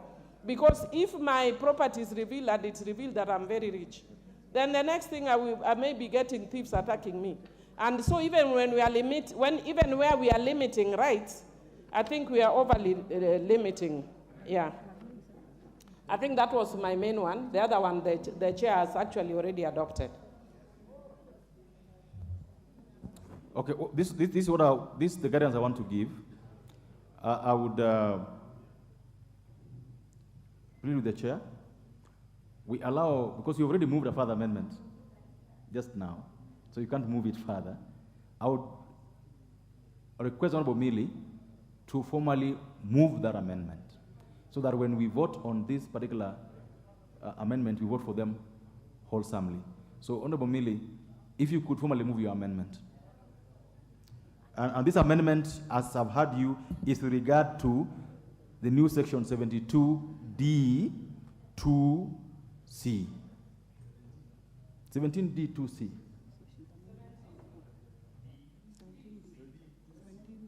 17D2C. Yeah, Chair, this is in relation to the National Payment Systems Act, I believe. Yeah? So, Chair, I propose to move a further. Now, Chair, I don't know whose amendment I'm moving to, because this is a proposed amendment by the Chair. The amendment in the order paper is by the Chair, so it actually makes it difficult procedurally. I've just guided you. Okay, then, Chair, that you are moving a further amendment, the Chair's amendment. Okay. Once you move it, I'll give the Chair a chance to say whether he supports that amendment or not, then you proceed that way. Okay, Chair, propose a further amendment to Chair's proposed amendment in 17D, C, that we add the words at the end of C, so that it reads, information relating to that person's financial, family, or private affairs, where required, may be revealed to the relevant authorities. Thank you, Honorable Mili. I propose the question that Section 17D be further amended as proposed by Honorable Mili. Honorable Chair. Again, we are making these laws for prosperity without the intention of victimizing anybody, and must make sure that we do not infringe on the rights of any person. And therefore, I would agree with the Honorable Midi Uthiambo that we further amend 17D2C, that that information will only be revealed to the relevant authorities. But just to give honourable members just some comfort, if you read further 17D3, it says a limitation of right under subsection 1 shall apply only for the purpose of the prevention, detection, investigation, and prosecution of processes of crime, money laundering, and financing of terrorism. So you must have offended those particular provisions for you to find yourself there. But having said that, I agree with Honorable Millis Othiambo, and I urge the House to accept the amendments as proposed by myself and further amended by the Honorable Millis Othiambo. Very well. So what I'm going to do now, members, I'm going to put the question on Millis' amendment, Honorable Millis' amendment, so that then we carry it fully together. So therefore, honorable members, I put the question that the provisions relating to section 17D be amended as proposed by Honorable Milli. Will as many of that opinion say aye? Aye. Will as many of the contrary opinion say nay? Honorable members, I now want to put the omnibus question on 17C and D. I therefore put the question that provisions relating to section 17C and 17D of the National Payment Act 2011 be amended as proposed by the Honorable Kuria and amended by Honorable Milli. Will as many of that opinion say aye? Aye. Will as many of the contrary opinion say nay? The ayes have it.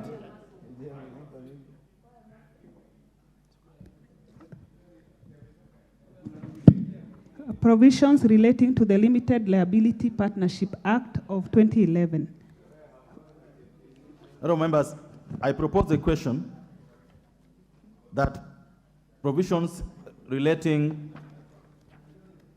to section 2 of the Limited Liability Partnership Act 2011 be part of the bill. Honorable Kuria. Honorable Kuria, this is section 2, related to definitions.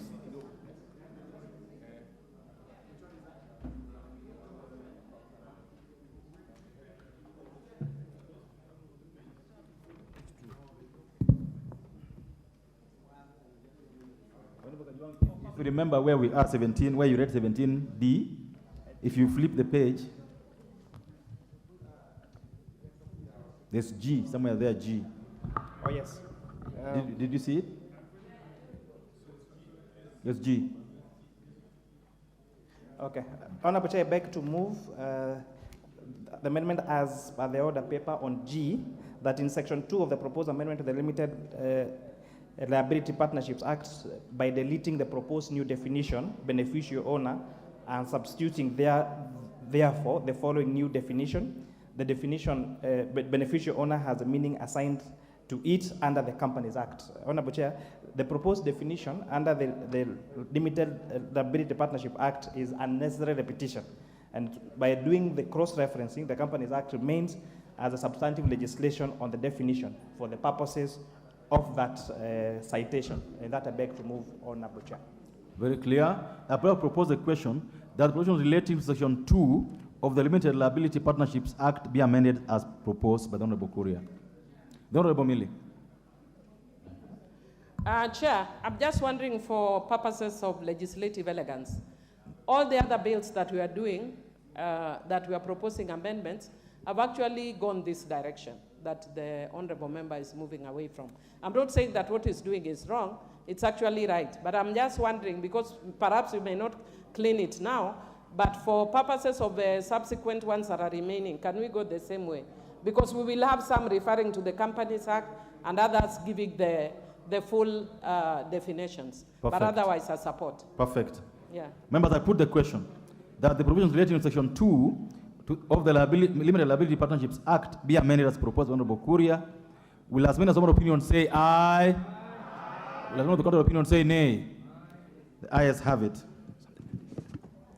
Honorable members, I now put the omnibus question that the provisions relating to provisions relating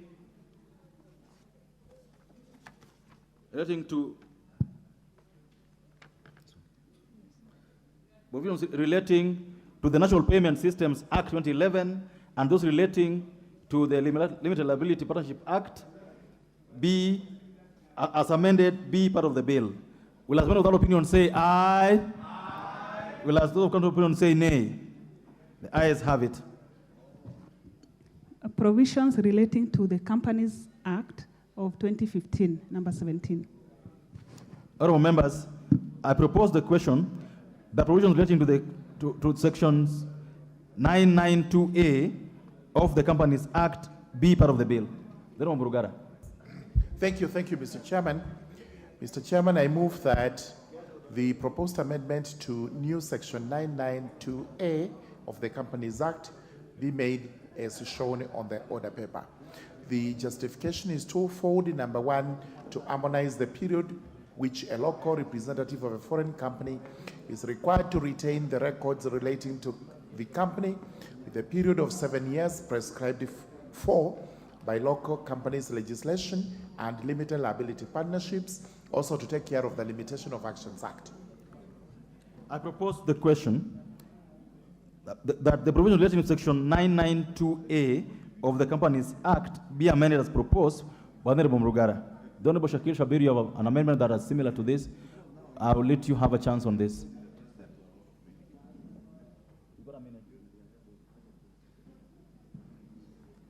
Yes, Chairman. Chairman, as I said, it's similar. The only issue that I had on that was my proposal in the proposed amendment by deleting the word 6 appearing immediately after the word at least and substituting therefore with the word 7. Thank you. Thank you, sir.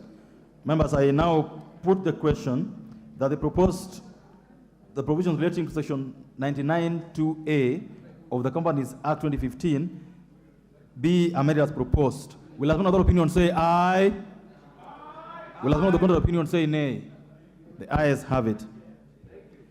Honourable members, I now put the question that the provisions relating to sections 992A of the Companies Act as amended be part of the bill. Will another opinion say aye? Will another opinion say nay? The ayes have it.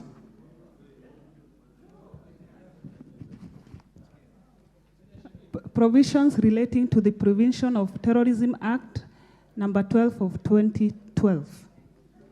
Honourable members, I propose the question that provisions relating to section 40D2 of the Prevention of Terrorism Act 2012 be part of the bill.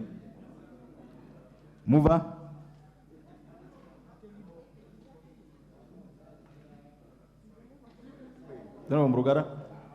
It relates to anti-terrorism. Prevention of Terrorism Act. Thank you very much. Thank you.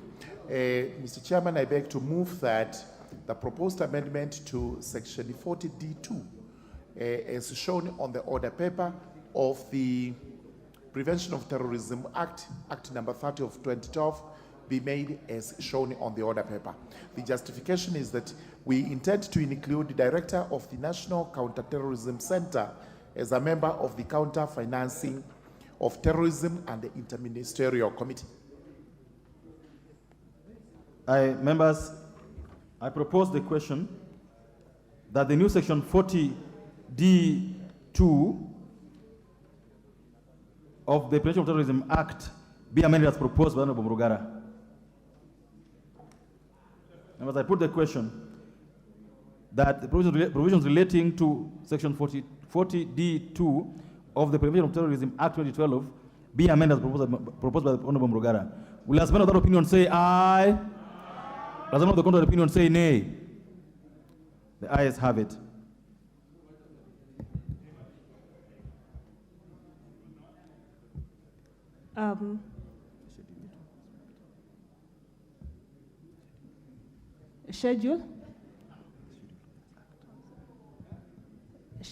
Schedule to the...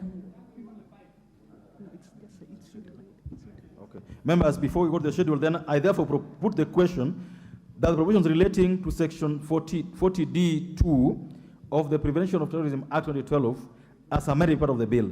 Will someone of that opinion say aye? Will the other opinion say nay? The ayes have it. Honorable Murugara, you have. Remember, there were two proposed amendments in that section to GA and to FA. So there were two. It's approved without one being moved. So you only moved one? I moved the second one now. So go ahead and move the second F, one. Yes. Let me propose it first before you move it. I propose the question that provisions relating to section 40D to is it to F? 42D FA of the Prevention of Terrorism Act 2012 be part of the bill. You can move it now. Yes. I do move that section 40D2 be amended as shown on the order paper to have FA, which includes the Office of the Director of Public Prosecutions as part of the law enforcement and coordinating groups in the proposed schedule of the Act. Thank you. I propose a question. What is that? I want to propose the question first, then you can have a word. Yeah, of course. I propose the question that provisions relating to section 40D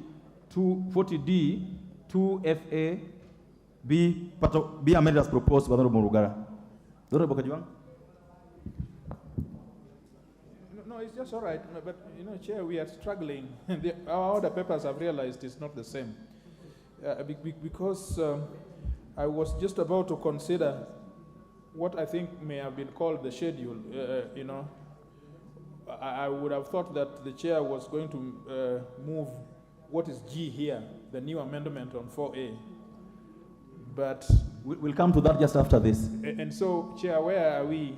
Because when he says order paper, we are flipping through and forth, and we are unable to get where we are. If you, I don't know if you have pages 10, 17. Yes. Page 10, 17. He has just moved the 42D Roman 1. Now he has just moved 42D Roman 2, which I want to put the question on, and then you can go to the new clause. 1017, 1017. Yes. Members, I therefore put the question that provisions relating to section 40D2 Roman 2 be amended as proposed by Honorable Murugara. Will as one of that opinion say aye? Aye. Will those of that opinion say nay? The ayes have it.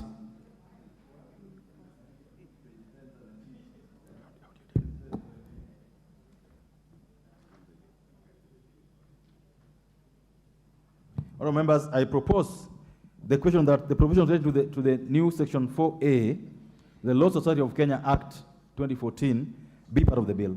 The Honorable Murugara. Thank you very much, Mr. Chairman. Mr. Chairman, I move that the schedule be amended so that the Law Society of Kenya Act number 21 of 2014 has a new section 4A as shown on the order paper, and it runs up to 1 and 2. As for the justification is as follows, and this is from the Law Society of Kenya itself. To enable the Law Society to issue enforceable guidelines for anti-money laundering and counter-terrorism financing purposes.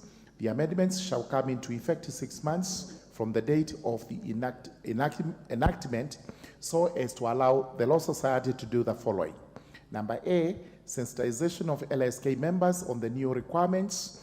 Number B, setting up the LSK structure to take on board these new responsibilities. And number C, to give an opportunity to LSK to consider best practices and develop appropriate regulations.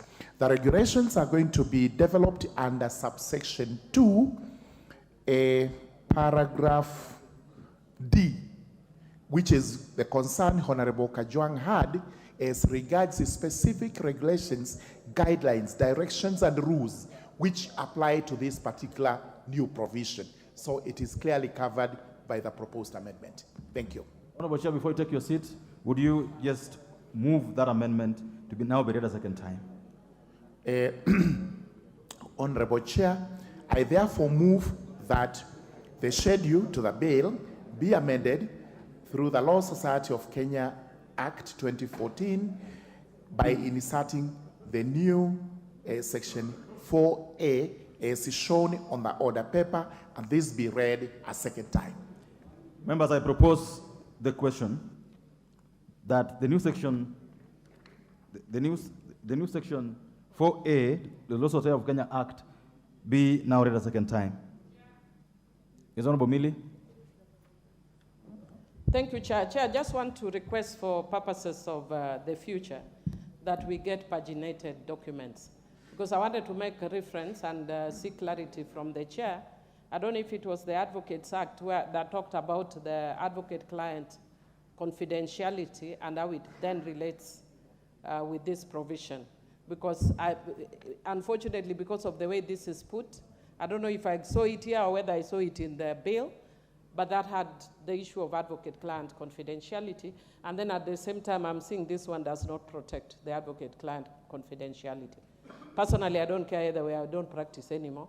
But I just wanted to know, I don't care. So I have no conflict of interest. So I just wanted to know, within that framework, I would still want to protect other lawyers. But I just want to know, because either it was in the main bill or some proposed amendment here, so that we don't have a possibility of a clash either with the Advocates Act or between the Advocates Act and the Law Society of Kenya Act. Thank you. Thank you. The Honorable T.J. Kajong. Chair, let me commend the chair of JLAC for being a truthful man. He is always a truthful man, as senior as he is.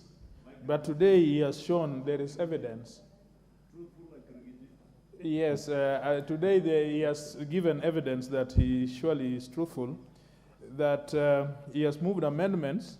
I think let us also speak to the public so that they understand where we are, lawyers out there, that in this case, there are exceptions to the professionals, not just lawyers, to professionals, that they will be self-regulated. We have made amendments to refer to these bodies as self-regulators, and in this amendment, therefore, the societies that the members will fall will then regulate themselves.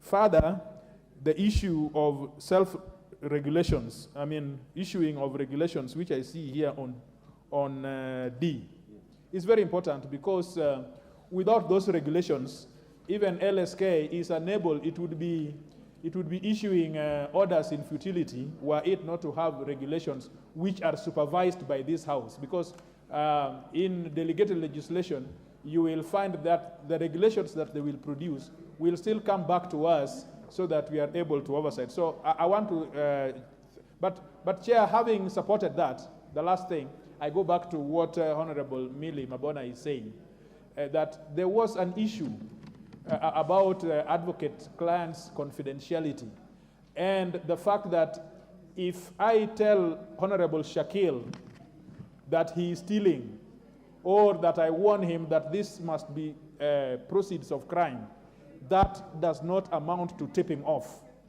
I don't know whether Chairman is listening of JLAC. There was an issue, if you just stay there 1 minute. Yes, Chair of JLAC. Millie and I are asking, there is a provision in which amendments were made to the fact that if I tell Honorable Shakil that he is stealing or that these proceeds are as a result of theft, that will not amount to tipping off. That is, I think, what we are asking. In what provision of law have we included it in these amendments that we have?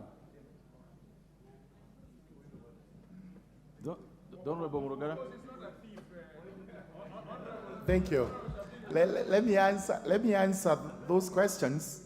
As regards the last one, if you look at the extradition, sorry, let me get tipping off.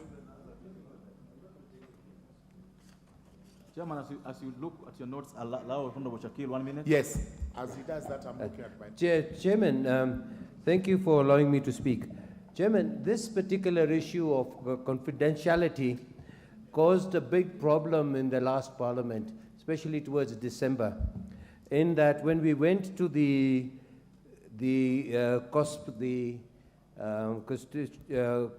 something members of the United Nations, the constituent of members of the United Nations, a particular proposal had been put. And Kenya was the only one of the few countries that had been targeted, that we had not been able to satisfy the requirements. And Kenya was on the verge of being put on a gray list.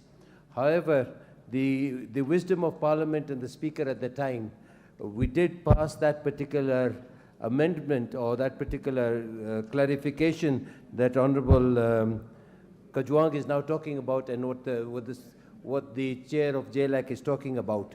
That had saved us from Mr. Chair, I'm saying, sir, as far as the Anti-Corruption Act and the anti-corruption movement and the Council of State Parties. Honorable Shakil. Yes. 30 seconds, please. Yes, sir. You have to wind up. In the Conference of State Parties, in the issue of anti-corruption, the issue of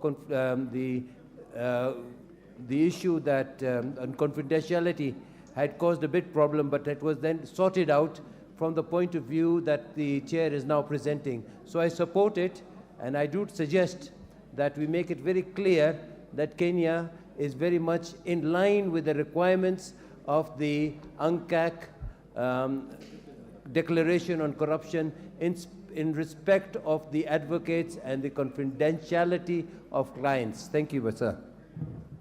Thank you. 1 minute. Yes, thank you so much. The proposed subparagraph 4 is to be Money Laundering Act number 9 of 2009, section 8, subparagraph 4, subsection 8, subsection 4, that's how it's read. Section 8, subsection 4.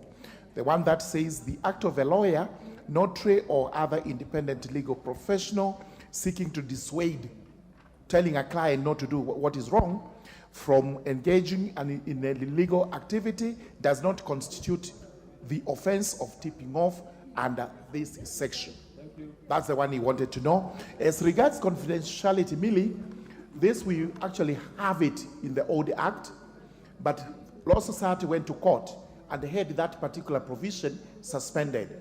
Now, to cure the problem, there was engagement between Law Society, the Attorney General, and the Financial Reporting Center. They are the ones who hammered this amendment to the extent that Law Society alone, not the other professional bodies, Law Society alone becomes a self-regulating body. And this is how the lawyers were able to cover themselves.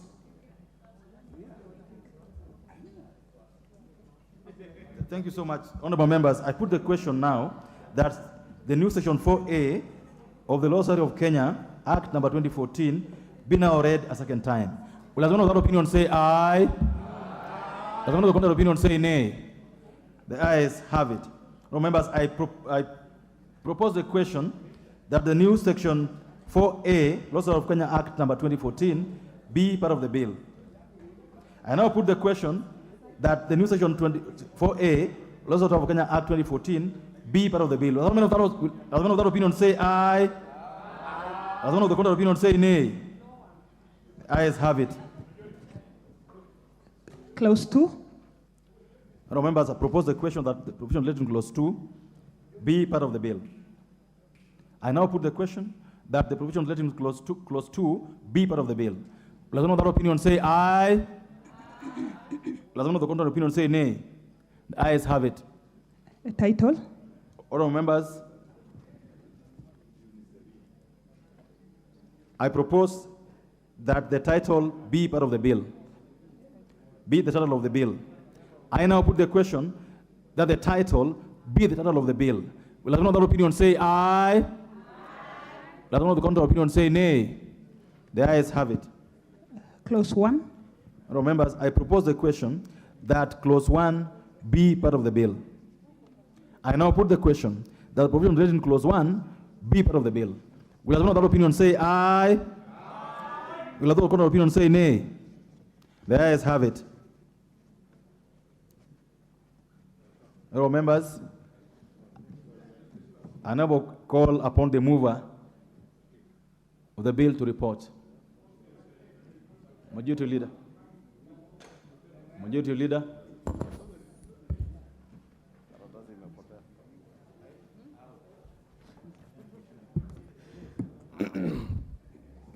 Honorable Chairperson, I beg to move that the committee do report to the House its consideration of the Anti-Money Laundering and Combating of Terrorism Financing Laws Amendment Bill, National Assembly Bill number 35 of 2023, and its approval thereof with amendments. Members, I put the question, which is that the committee do report to the House its consideration of the Anti-Money Laundering and Combating of Terrorism Financing Laws Amendment Bill number 35 of 2023, and its approval thereof with amendments. Will as many of that opinion say aye? Aye. Will as many of the contrary opinion say nay? The ayes have it.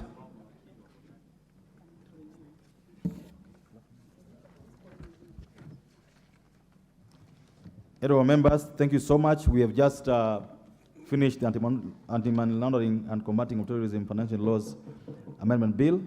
We now move to the next bill, which is the Food and Feed Safety Control Condition Bill, Bill number 21, of National Assembly Bill number 21 of 2023.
Order, members.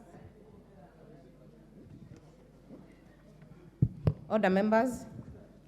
Committee of the Whole discussing the Food and Feed Safety Control Coordination Bill, National Assembly Bill number 21 of 2023.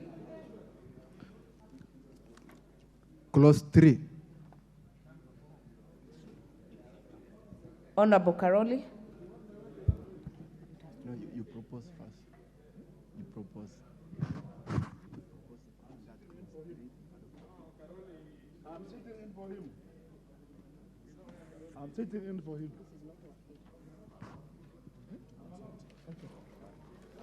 Without it with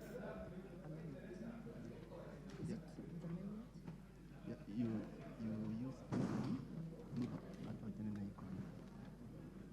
it's okay.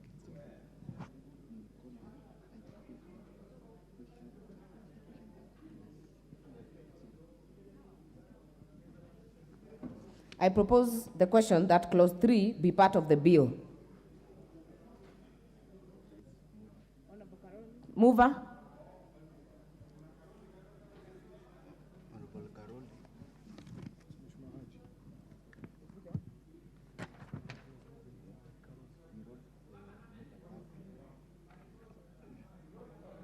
Order, members. Honorable Haji Yusuf was designated in writing to move this amendment on behalf of Honorable Karoli Omondi.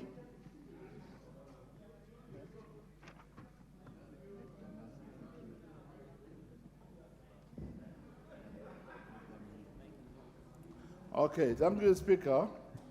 I move the amendment which directs or tries to separate food from feed, and by that, the bill be amended by deleting the title and substituting it thereof by the National Food Safety Control and Coordination Bill 2023.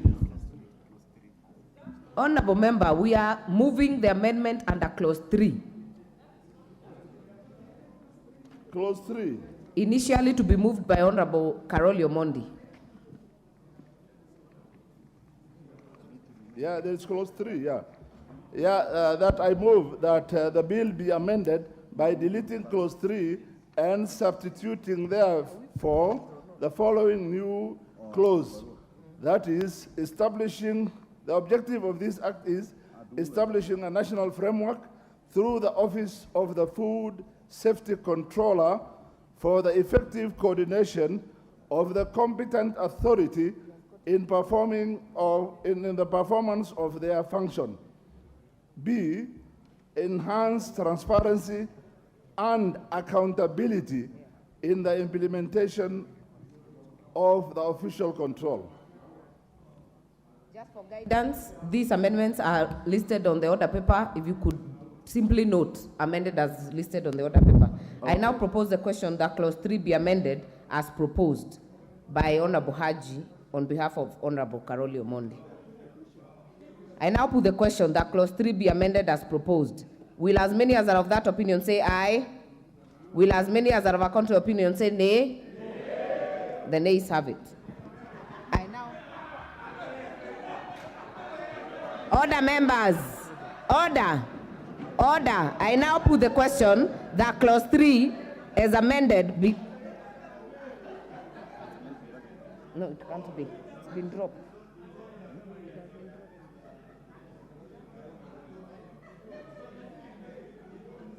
If you make it loose here, it can't be part of the bill.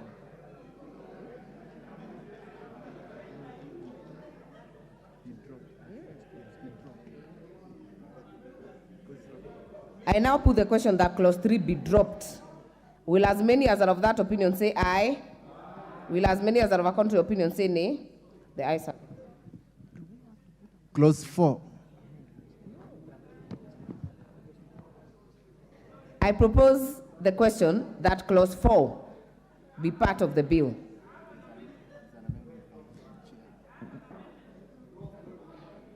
There is a proposed amendment by the chairperson, Agriculture and Livestock Committee. Chair.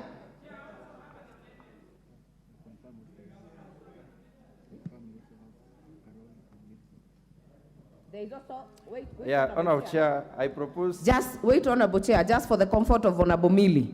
There is a proposal of amendment by the Chair Agriculture Committee, amendment by Honorable Karoli Omondi, and amendment by Honorable Mili Odhiambo. So I would hope that we wait for the Chair to first prosecute his amendment. Thank you, Honorable Chair. Honorable Chair, I propose that clause 4 of the bill be amended by deleting the ones and every person conducting food business or feed business. Yeah, by deleting those ones. The rationale is that this is to limit the scope of the bill to regulation of the competent authorities by the controller. The controller will only regulate competent authorities and not individuals. That is why we are saying we delete that part, because it brings in individuals. I therefore propose the question that clause 4 be amended as proposed by the Chair. I now put the question that clause 4 be amended as proposed. Will as many as are of that opinion say aye? Aye. Will as many as are of a contrary opinion say nay? The ayes have it.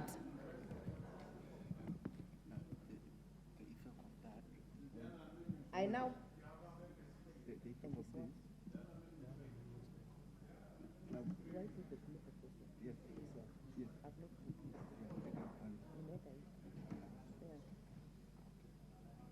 I now put the question that clause 4 be, as amended, be part of the bill. Will as many as are of that opinion say aye? Will as many as are of a contrary opinion say nay? The ayes have it. The import of that amendment means that the proposed amendments by Honorable Karoli Omondi and Honorable Mili Odhiambo fall by default.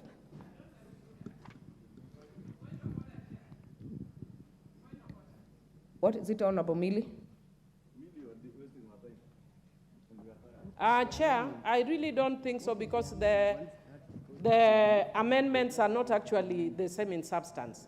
Having said that, I actually want to say that even though Honorable Karoli Omondi aligns with the hustler, is actually dynasty like myself, because our mind frame was thinking of horses and cats and kittens.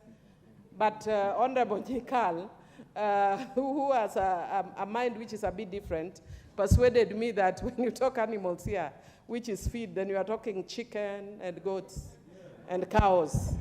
But me as a dynasty, I think of horses. And because of that, Chair, I want to say that I therefore drop my proposed amendment anyway. I think of horses. Yes. Honorable Millie, it had already fallen on this one. I'm just confirming whether you are dropping all your other amendments or specifically this one.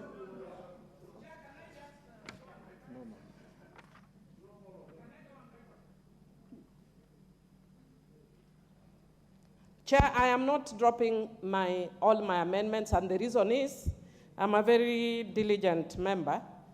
And even though I knew that Honorable Kimani Ichung'wah was going to oppose my feed until Nyikal persuaded me otherwise, I also saw problems even where you have feed. So because of that, yeah, and Honorable KJ actually persuaded me. It was KJ and Nyikal. I propose the question that clause 5 be part of the bill. This one has 3 proposed amendments by the Chair, Agriculture Committee, by Honorable Karoli Omondi, and by Honorable Millie Odhiambo. We'll start with the Chair.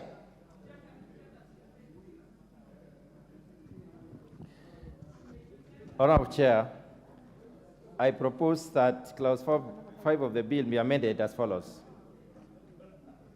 In paragraph A, by deleting the word life, and in paragraph B, by inserting the following new phrases immediately after the phrase F. That is G, the promotion of sustainable sustainable production, processing, and handling of food and feed. And then H, the protection of animal health. The import of this, Honorable Chair, is that this is to provide for biodiversity conservation and ecosystem safeguard. Thank you, Honorable Chair. I submit.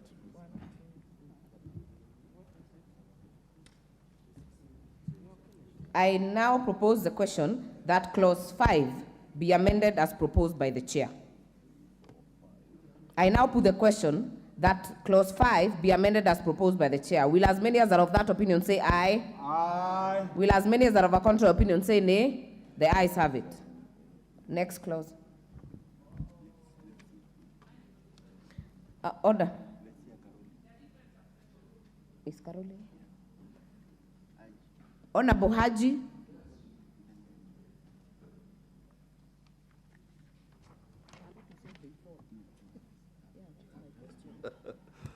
Okay, clause 5, I propose that in paragraph 5A, I propose by deleting the word feed business. That's the same for B and C, all of them feed business. Because my intention is to separate food from feed. Thank you.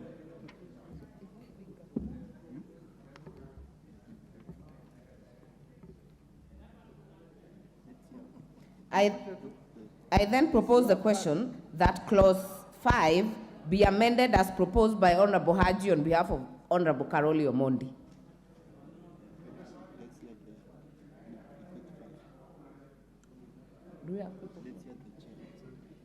Chair? Honorable Chair? Let me say for all of them. Chair, Honorable Chair, for purposes of the understanding of the members, what Honorable Karoli Omondi tries to do is to make sure that we exclude feed from the entire bill. We just talk about food. Honorable Chair, I would like members to note that in the best practices on food safety management demands that we have a holistic approach. We do not just talk about food without feed. If cows eat contaminated feed, then the human beings are likely to have to have this feed filtering into their system. For instance, aflatoxin and others. So anywhere where there is feed, we substitute, we do not substitute, we sustain, because that's what Honorable Kalonzo Omondi is trying to say. There are very many reasons that I can give, but the Honorable Whip here, Chief Whip, is telling me that that is enough. I now put the question that clause 5 be amended as proposed. Will as many as are of that opinion say aye? Will as many as are of a contrary opinion say nay? The nays have it.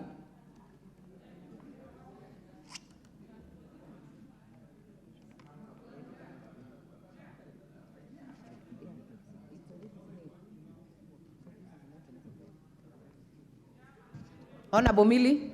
No, next clause. No? Honorable Mili Odhiambo? Thank you, Chair. Chair, my dynastic comments actually have to do with what the Chair is saying. That my mind frame was to separate animals from human beings. But having said that, because my idea of animals, again, as I told you, is horses and that, not cows. As we deal only with fish, we don't have cows and stuff. But Chair, having said that, I just want to say that my amendments were touching on 5A, 5B, 5C, and 5E. And based on the persuasion, I dropped 5B, 5C, and 5E. However, I move 5A, which includes an animal.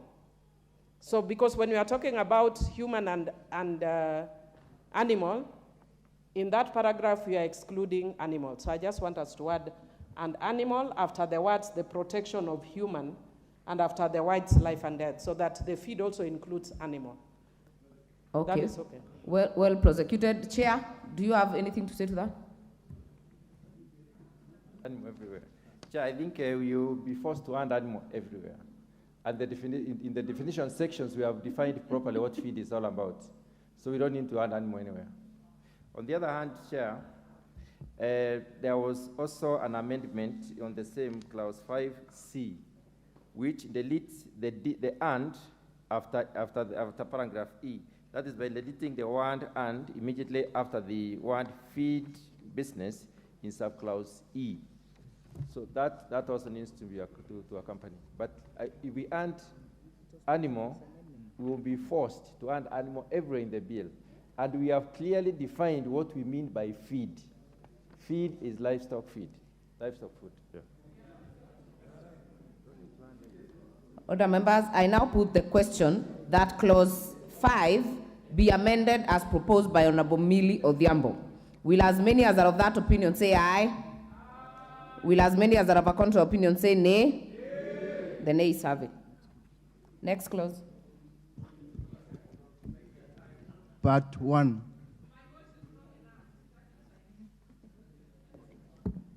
I propose the question that part 1 be part of the bill.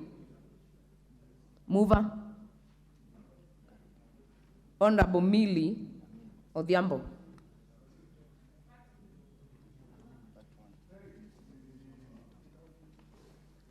Do you have an amendment to part 1, Honorable Mili? Chair, I'm not too sure if it's part 1 or part 2. On the Office of the Food Safety Controller, the title. It is actually part 2. So we will move on. Yes. I propose the question that part 1 be amended as proposed. It is part 2. Order members, we will amend from our list to amend part 2 by Honorable Mili Odhiambo.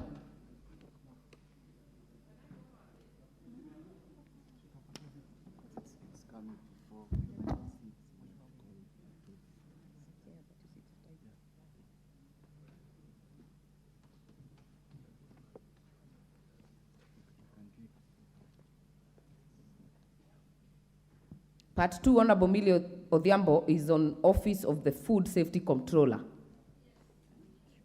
Your amendment, do you have it? Kindly prosecute it.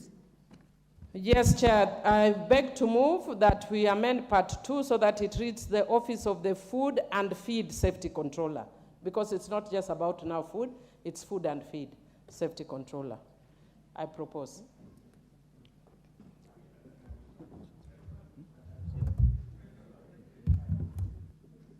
I propose the question that part 2 be amended as proposed by Honorable Millie Odhiambo. Majority Leader.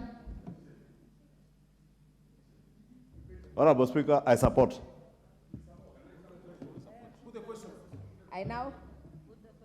I now put the question that part 2 be amended as proposed by Honorable Millie Odhiambo. Will as many as are of that opinion say aye? Will as many as are of a contrary opinion say nay? The ayes have it. I now put the question that part 2 as amended by Honorable Millie Odhiambo be part of the bill. Will as many as are of that opinion say aye? Will as many as are of a contrary opinion say nay? The ayes have it. Clause 6. I propose the question that clause 6 be part of the bill. Mover, Honorable Millie Odhiambo. Chair, this goes actually with the amendment that has just been passed, so that it reads Office of the Food and Feed. So it's just in tandem with the amendment that we passed under clause 6.1.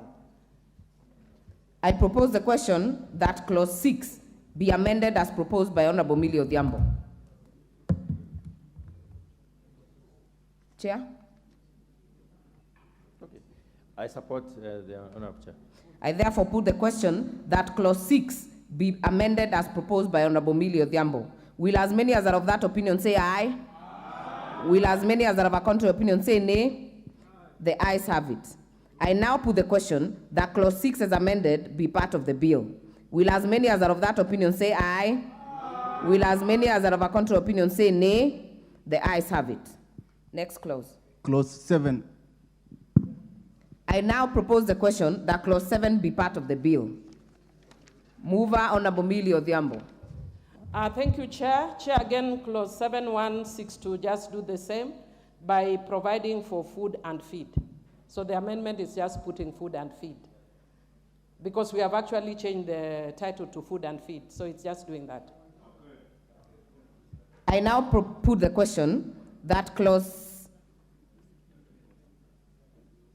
I propose the question that clause 7 be amended as proposed by Honorable Millie Odhiambo.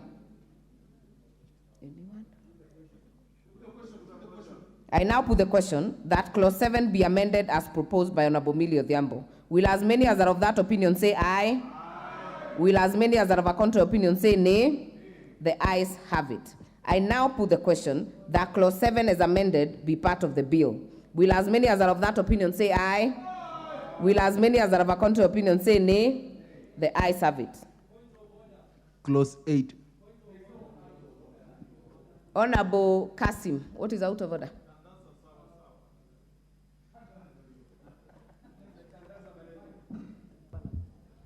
Thank you, Chair.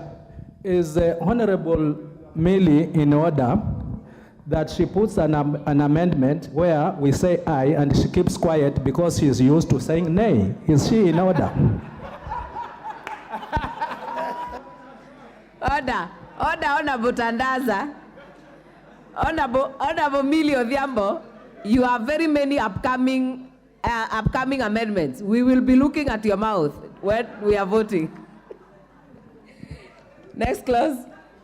Clause 8. I propose the question that clause 8 be part of the bill. Mover. There is an amendment by Honorable Karoli Omondi and an amendment by Honorable Millie Odhiambo. Honorable Haji. Yes. The bulk of amendment by Honorable Karoli, which I have the same opinion myself as an expert on this field, since I'll be working under fatality, and I always say remove feed and I'm defeated. Please move your amendment. I therefore drop all feed to substitute all food and feed as most of my amendments are. But the rest of the amendments, as we go, I will raise it. Anything to do with deleting feed, I drop all of them. Noted, Honorable Haji. Honorable Millie Odhiambo. Thank you, Chair. My amendment in clause 8 suffers the same fate. It also has the feed. My earlier mentality, so I dropped them, the ones in clause 8. Thank you. We'll make progress.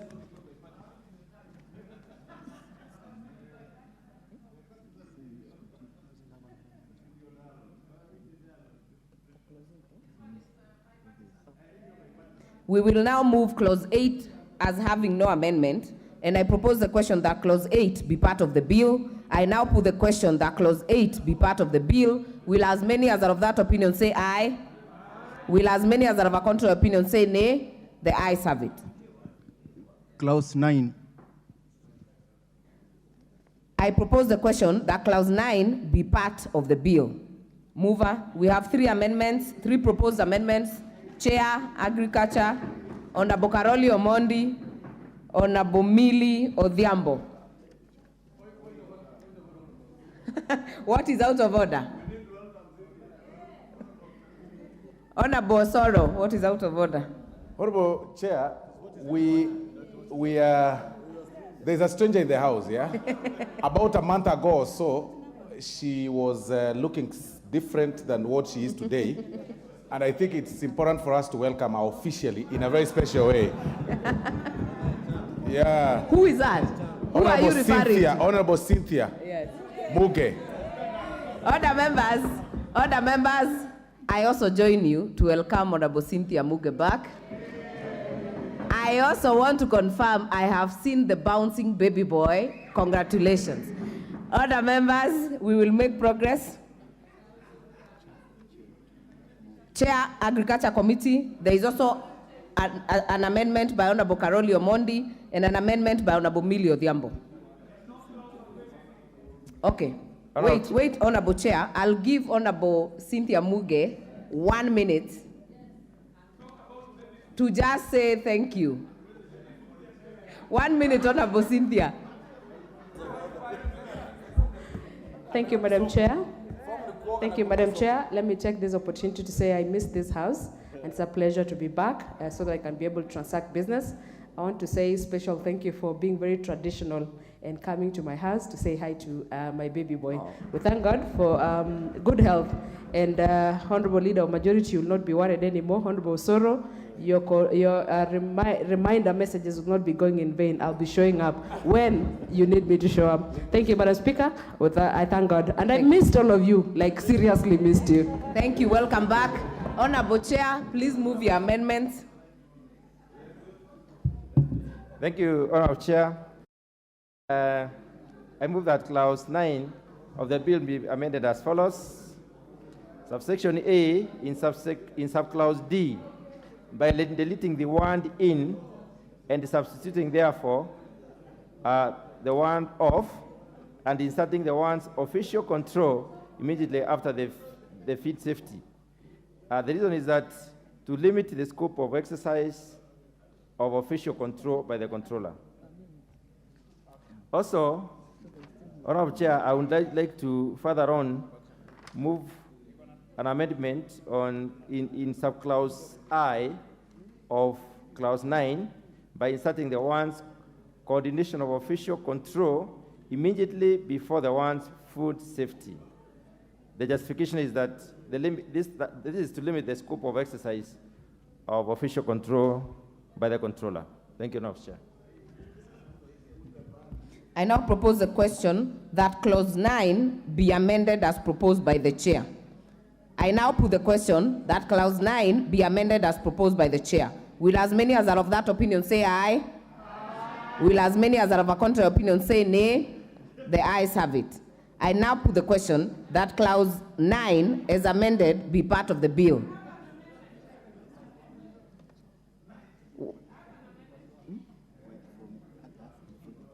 Okay, sorry, Honorable Millie, but before Honorable Millie, there is an amendment by Honorable Karoli Omondi.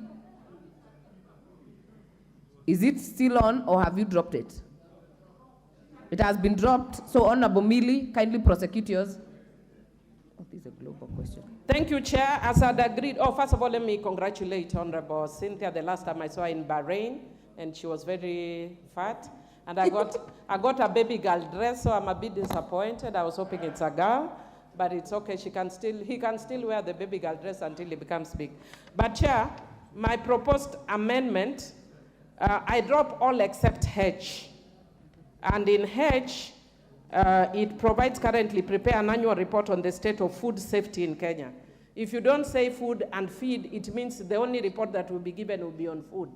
So I propose that we add food and feed safety, so that the report that is given is food and feed safety.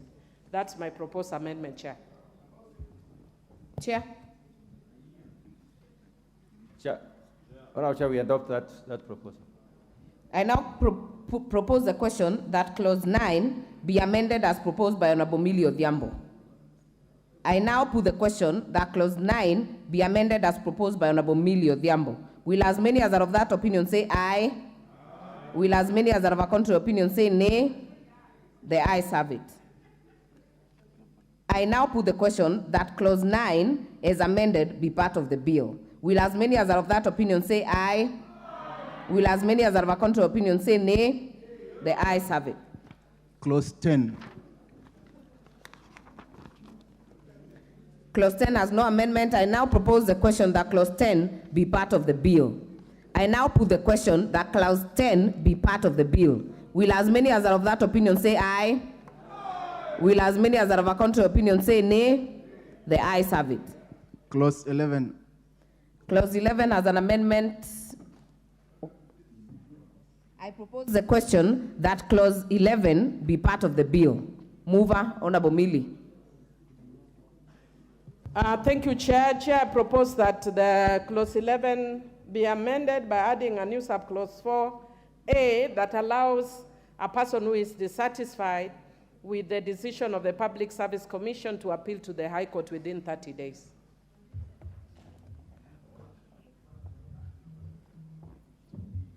Chair.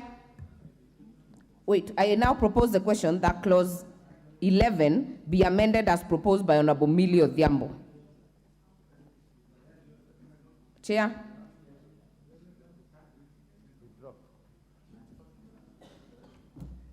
Honorable Chair, I believe the provisions in the bill are sufficient. I now put the question that clause 11 be amended as proposed by Honorable Millie Odhiambo. Will as many as are of that opinion say aye? Aye. Will as many as are of a contrary opinion say nay? Aye. The nays have it. Clause 12. Clause 12. I propose the question that clause 12 be part of the bill. Mover, Honorable Millie Odhiambo. Thank you, Chair. Chair, I would want to encourage the chairman of a committee to be listening carefully, because sometimes the same way I was accused of keeping quiet because I'm used to saying nay, he's also saying nay because he thinks everything from Millie must be nay. But if you sit in this house, you'll discover I'm one of the best legislators. I don't think in terms of parties when I do law, because I know I will be subject to this law sometime in future. Now, having said that, Chair, I wish to move that a new subclause 12.2, that we renumber clause 12 to 12.1, and a new subclause 12.2 be inserted as follows. In employing members of staff under subsection 1, regard shall be had for gender, regional, and ethnic balance. Regard shall be taken to include youth, persons with disability, minority, and marginalized communities. Chair, I know we provide for this in the Constitution, but because people always forget, even the Bible tells us, remind them even if they know. So in laws, we still remind people even when they know that we need to be inclusive. So I propose. Thank you. I now propose the question that clause 12 be amended as proposed by Honorable Millie Odhiambo. Chair. We have enough provisions on employment, Honorable Chair. I believe she has cited the Constitution, and I believe the Employment Act also proposes that. Okay, I now put the question. Honorable Rachel. Thank you, Chair.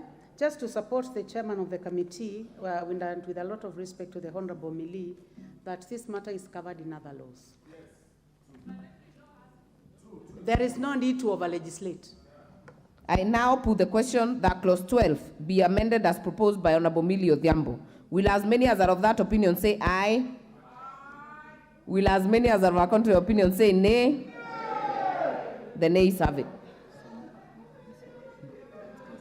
Pamoja. Okay, I now propose the question that clause 12 be part of the bill. And I now put the question that clause 12 be part of the bill. Will as many as are of that opinion say aye? Will as many as are of a contrary opinion say nay? The ayes have it. Clauses 13, 14, and 15. I propose the question that clauses 13, 14, and 15 be part of the bill.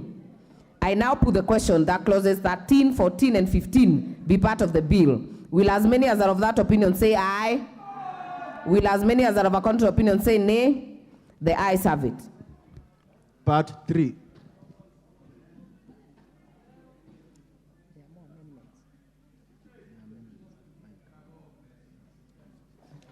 I propose the question that part 3 be part of the bill. Mover, Honorable Karoli Omondis. It was dropped. Honorable Millie. It was dropped. Okay.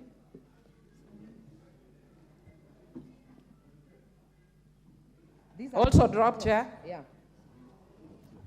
So, I now propose the question that part 3 be part of the bill. I now put the question that part 3 be part of the bill. Will as many as are of that opinion say aye? Will as many as are of a contrary opinion say nay? The ayes have it. Clause 16.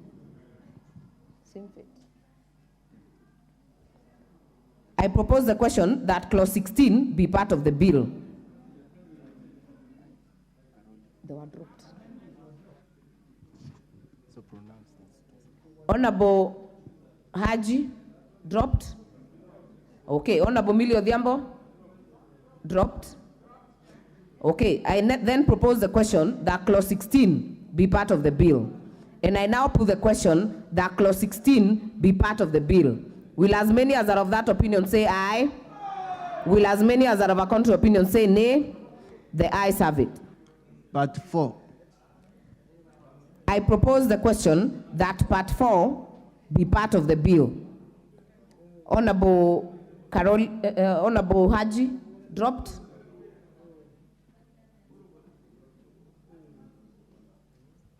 Yeah, dropped. Thank you. I then propose the question that part 4 be part of the bill.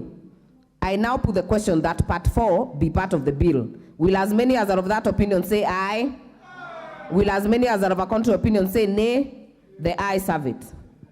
Clause 18. Clause 17.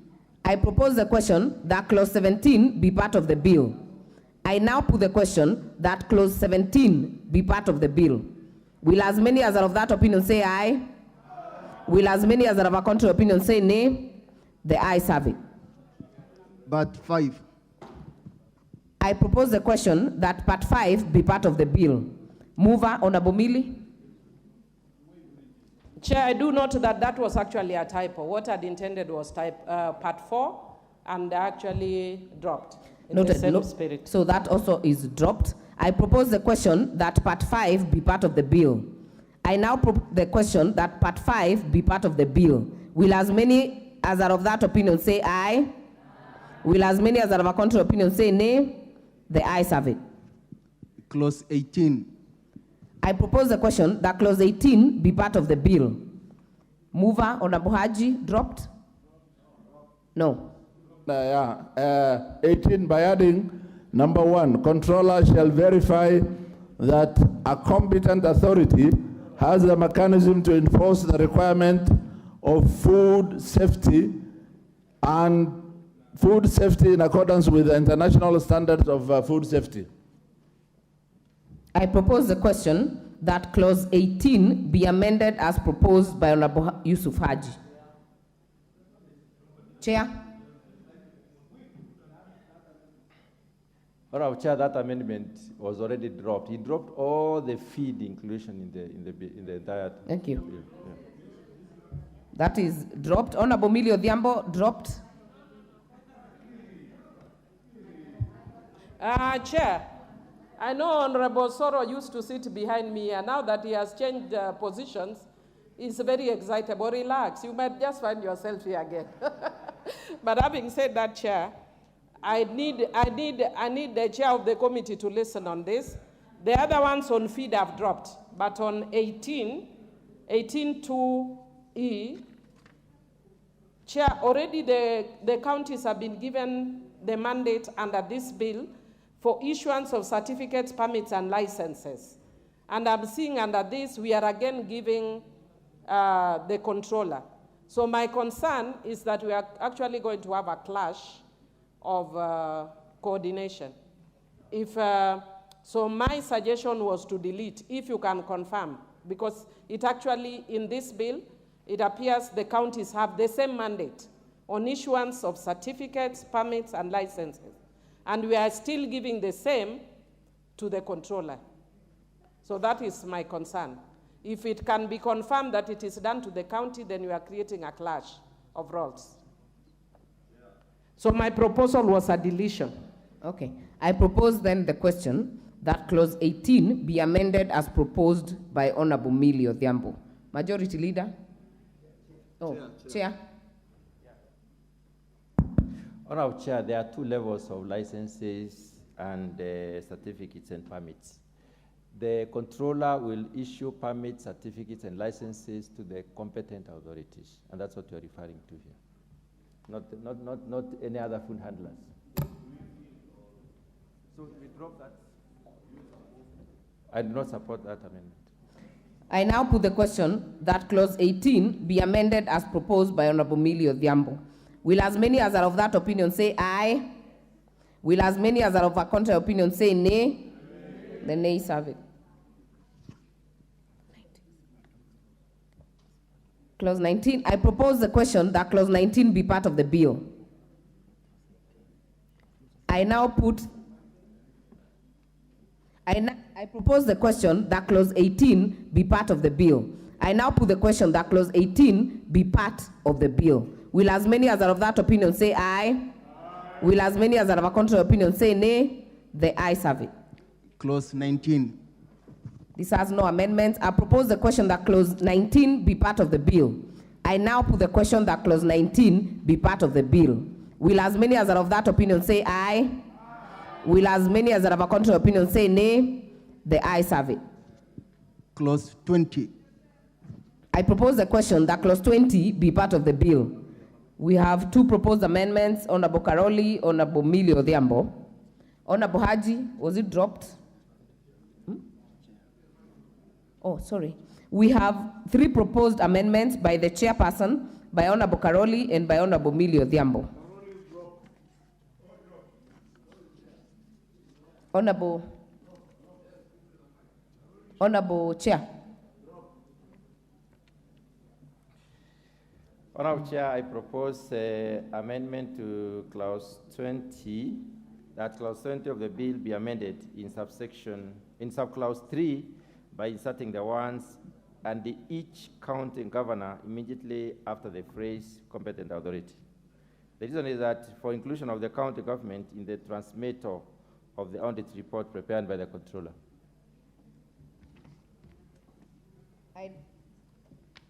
I then propose the question that clause 20 be amended as proposed by the chair.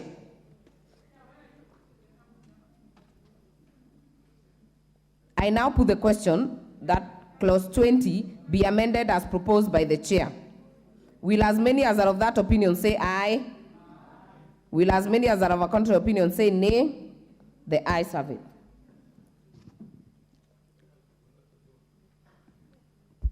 Amendment. Clause 21. This one's full.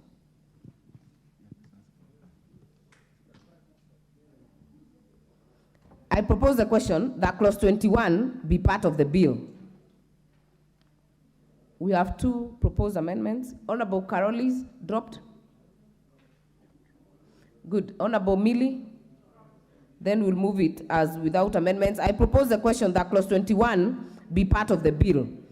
I now put the question that clause 21 be part of the bill. Will as many as are of that opinion say aye? Will as many as are of a contrary opinion say nay? The ayes have it. Clause 22. I propose the question that clause 22 be part of the bill. Honorable Karolis, dropped. Honorable Millie Odhiambo, dropped. Thank you. I now propose the question that clause 22 be part of the bill. I now put the question that clause 22 be part of the bill. Will as many as are of that opinion say aye? Will as many as are of a contrary opinion say nay? The ayes have it. Clause 23. I propose the question that clause 23 be part of the bill. Honorable Haji, dropped. Honorable Millie, thank you. I now propose the question that clause 23 be part of the bill. I now put the question that clause 23 be part of the bill. Will as many as are of that opinion say aye? Will as many as are of a contrary opinion say nay? The ayes have it. Clause 24. I propose the question that clause 24 be part of the bill. Honorable Adam, dropped. Honorable Millie, thank you. I now propose the question that clause 24 be part of the bill. I now put the question that clause 24 be part of the bill. Will as many as are of that opinion say aye? Will as many as are of a contrary opinion say nay? The ayes have it. Clause 25. I propose the question that clause 25 be part of the bill. Honorable Adam, dropped. Thank you. Honorable Millie, thank you. I propose the question that clause 25 be part of the bill. I now put the question that clause 25 be part of the bill. Will as many as are of that opinion say aye? Will as many as are of a contrary opinion say nay? The ayes have it. Clause 26. Sorry. Clause 26. Clause 26 has no amendments. I propose the question that clause 26 be part of the bill. I now put the question that clause 26 be part of the bill. Will as many as are of that opinion say aye? Will as many as are of a contrary opinion say nay? The ayes have it. Clause 27. I propose the question that clause 27 be part of the bill. Mover, we have a proposed amendment from the chair and Honorable Millie Odhiambo. Chair. Yeah, Honorable Chair, I propose that that clause 27 of the bill be amended in paragraph B by inserting the word "of" immediately after the word "makes copies." The reason is to correct the typographical error. I therefore propose the question that clause 27 be amended as proposed by the chair. I now put the question that clause 27 be amended as proposed by the chair. Will as many as are of that opinion say aye? Will as many as are of a contrary opinion say nay? The ayes have it. Honorable Millie. Chair, I propose that, Chair, I propose that clause 27 be further amended to include feed safety. Because what we are saying, we are giving the compliance officer authority to inspect, examine, and make copies of licenses, registers, records, and other documents relating to food safety only. So what I'm suggesting is that it should do that, also relating to feed safety. So it's not just food safety, but feed safety as well. Okay, I propose the question that clause 27 be amended as proposed by Honorable Millie Odhiambo. Chair. Let's adopt that, Chair. Thank you. I now put the question that clause 27 be amended as proposed by Honorable Millie Odhiambo. Will as many as are of that opinion say aye? Aye. Will as many as are of a contrary opinion say nay? Nay. The ayes have it. I now put the question that clause 27 as amended be part of the bill. Will as many as are of that opinion say aye? Aye. Will as many as are of a contrary opinion say nay? The ayes have it. Clauses 28, 29, and clause 30. These ones have no amendments. I propose the question that clauses 28, 29, and 30 be part of the bill. I now put the question that clauses 28, 29, and 30 be part of the bill. Will as many as are of that opinion say aye? Will as many as are of a contrary opinion say nay? The ayes have it. Clause 31. I propose the question that clause 31 be part of the bill. Honorable Millie. Thank you, Chair. Chair, I propose that clause 31 be amended to correct a typographical error. It says the annual accounts of the office of what? So I'm actually adding the word controller. It is missing the word controller. I propose the question that clause 31 be amended as proposed by Honorable Millie Odhiambo. I now put the question that clause 31 be amended as proposed by Honorable Millie Odhiambo. Will as many as are of that opinion say aye? Will as many as are of a contrary opinion say nay? I now put the question that clause 31 as amended be part of the bill. Will as many as are of that opinion say aye? Will as many as are of a contrary opinion say nay? The ayes have it. Clause 32. This one has no amendment. I propose the question that clause 32 be part of the bill. I now put the question that clause 32 be part of the bill. Will as many as are of that opinion say aye? Will as many as are of a contrary opinion say nay? The ayes have it. Clause 33. I propose the question that clause 33 be part of the bill. Mover, Honorable Millie. Thank you, Chair. Chair, I propose that we make an amendment that the Cabinet Secretary in consultation with the Controller may make regulations that would include the traceability of food. But I'm suggesting that it should not be just the traceability of food, but traceability of food and feed. Thank you. I propose the question that clause 33 be amended as proposed by Honorable Millie Odhiambo. Chair. We adopt the proposal.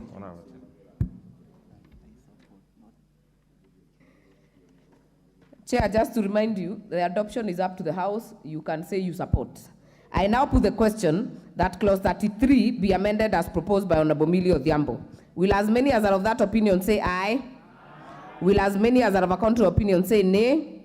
The ayes have it. I now put the question that clause 33 as amended be part of the bill. Will as many as are of that opinion say aye? Will as many as are of a contrary opinion say nay? The ayes have it. Clause 34. This has no amendment. I propose the question that clause 34 be part of the bill. I now put the question that clause 34 be part of the bill. Will as many as are of that opinion say aye? Will as many as are of a contrary opinion say nay? The ayes have it.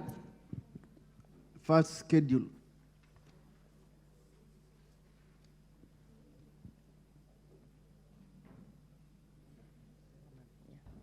I propose the question that the first schedule be part of the bill. Mover, Chair. Honorable Chair, I propose that the first schedule of the bill be amended by inserting the following new paragraph. That will be number 11, and just after 10, Veterinary Medicine Directorate.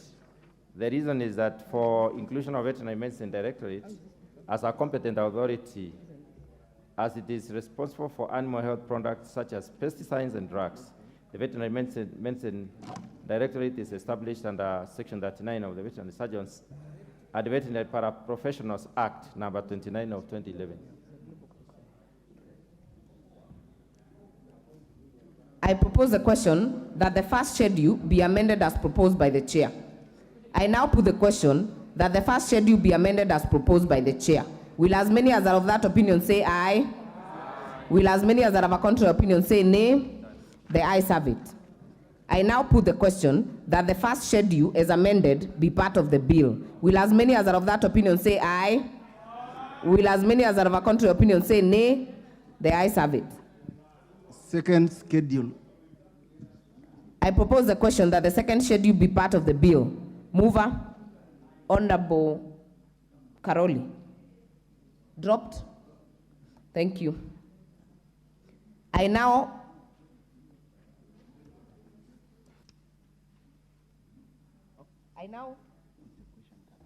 propose the question that the second schedule be part of the bill.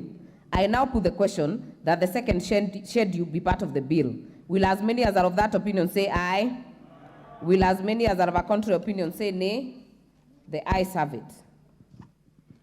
Clause 2.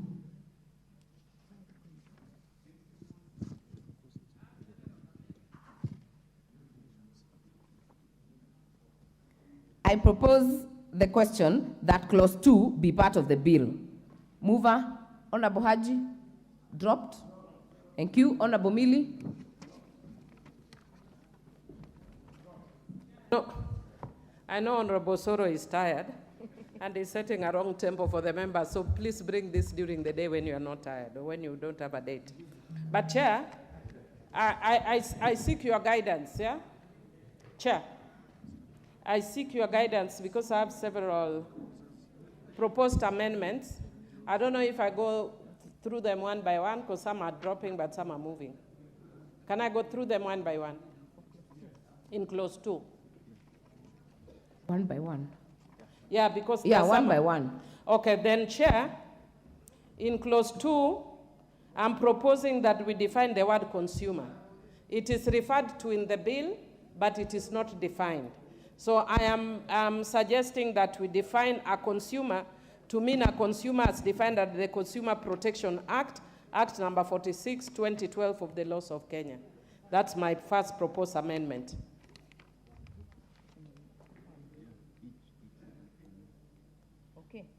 I then propose the question that clause 2 be amended as proposed by Honorable Mili Odhiambo. Chair? Honorable Chair, we support the proposal. I therefore put the question that clause 2 be amended as proposed by Honorable Mili Odhiambo. Will as many as are of that opinion say aye? Aye. Will as many as are of a contrary opinion say nay? The ayes have it. Chair, I drop my proposed amendment to the word feed. Or the first part, I had actually two proposals. The first proposal was to delete that, but my second is to include from the definition of the, delete the following words from the definition of the word feed, which is consumed as food or an animal whose produce is capable of being consumed as food, appearing after the words directly by an animal. Chair, because we are moving very fast, I have not done what I traditionally do, which is to give the reasons. And because I have not given the reason and I don't want to take time, I'll drop it. I know it makes sense, but because I want to save on time, I'll drop it. Yeah, but I think I would want to encourage the chair, just look at it for later so that it makes sense, because it wasn't making sense. That's why I proposed it. But because we are doing this in a hurry. Honorable Mili, we have already voted on one. Yes. Which one are you dropping? Please be on record so that we follow. Which are you dropping? Which Chair, are you prosecuting? The one I am dropping is the definition of the word feed. I had actually had two proposed amendments. I had two proposed amendments on the word feed. And you have dropped both? I have dropped both. Okay. So have you dropped the definition of feed business? Let me check, Chair. Yes, I have dropped feed business. Feed ingredient? And I'm dropping feed ingredient. Feed safety? I have a second definition for feed safety.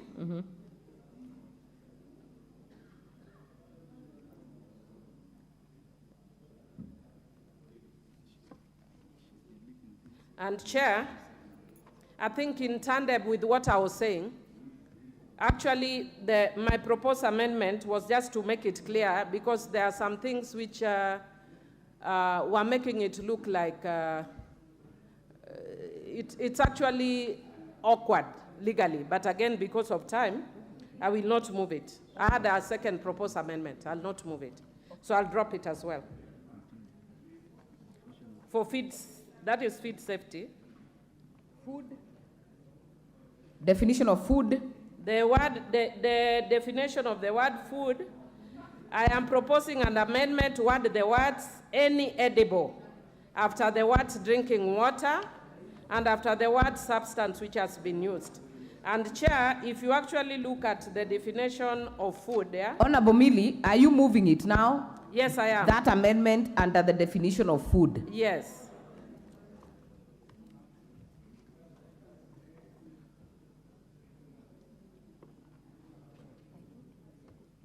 Because if you actually look at food, the definition, it means a processed, semi-processed, or raw substance which is consumed by a human being and includes drinking water and substance which has been used in the production. A substance which is used in the production of food includes sufuria. So, Chair, if we don't say edible, then it means we are saying we are defining sufuria as food. So I'm actually saying that we add the word edible so that we are not saying sufuria is food. Okay, for the record, we have dropped the definitions of feed, food, feed business, feed ingredient, and safety. We are now in the definition for word food. So I propose the question that clause 2 be amended as proposed by Honorable Millie Odhiambo. Chair.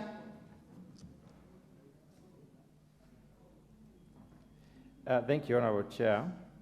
Honorable Chair, the definition of food is sufficient for the following reasons. We are talking about, it means a processed, semi-processed, or raw substance which is consumed. You cannot consume a sufuria. So anything that is consumed is assumed to be edible. So I think we don't support that amendment. And Chair, I have another amendment in view of Honorable Millie's amendment that we adopted. That is the definition. Chair, can we first prosecute Honorable Millie's? Yeah, Honorable Millie. So allow me to propose the question to put the question that clause 2 be amended as proposed by Honorable Millie Odhiambo. Will as many as are of that opinion say aye? Will as many as are of a contrary opinion say nay? The nays have it.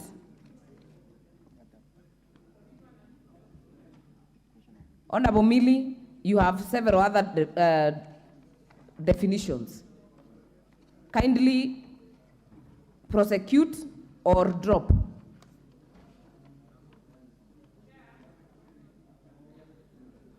Chair, I propose an amendment to the definition of the word food business to add the words for commercial purposes after the words distribution of food. And the reason why I'm saying that is, Chair, when you have a wedding may not be for a commercial purpose.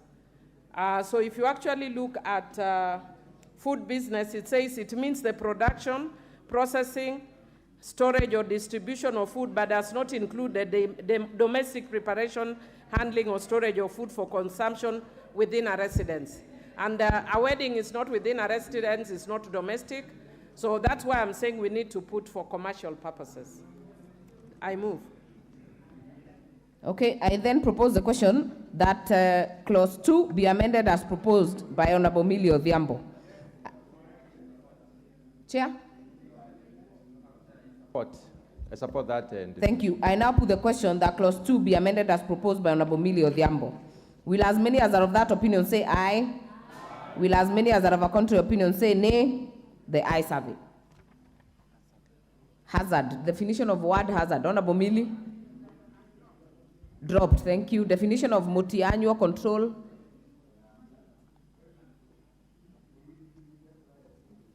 Chair, if you just indulge me a little so that I don't end up dropping even things which make sense in the hurry.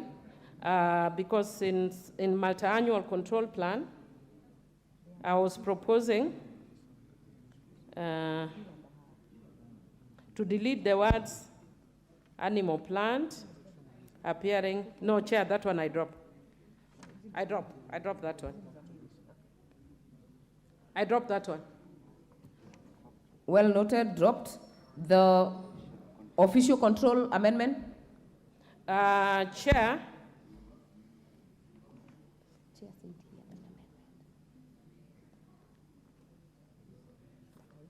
They actually have two proposed amendments, one which has to do with food and one which has to do with the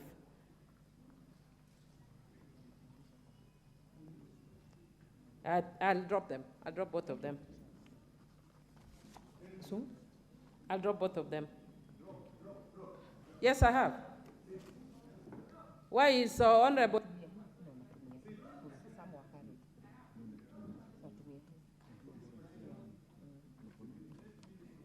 Okay. I therefore now put the question that clause 2 be amended, that clause 2 as amended be part of the bill. Will as many as are of that opinion say aye? Will as many as are of a contrary opinion say nay? The ayes have it. Long title. I propose the question that long title. Honorable Mutunga. Honorable Chair, before you go to the long title, in view of having adopted Honorable Milli's amendments on the definition of the controller, we need to define the controller properly here, which means a food and the feed safety. So we have to add and feed in the definitions to be complete. Yeah. As a further amendment. So are you moving the amendment? Yes.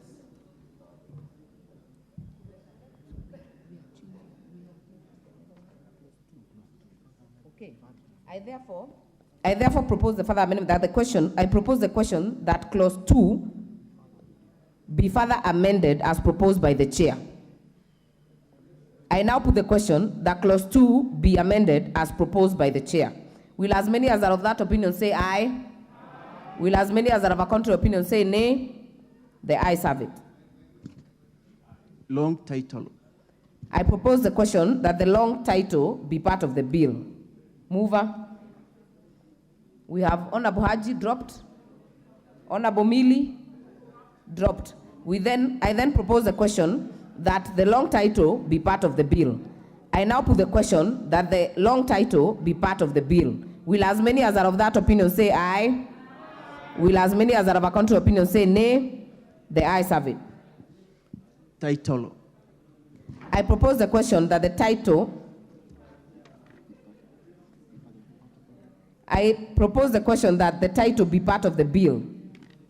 Mover Honorable Haji dropped. Honorable Mili.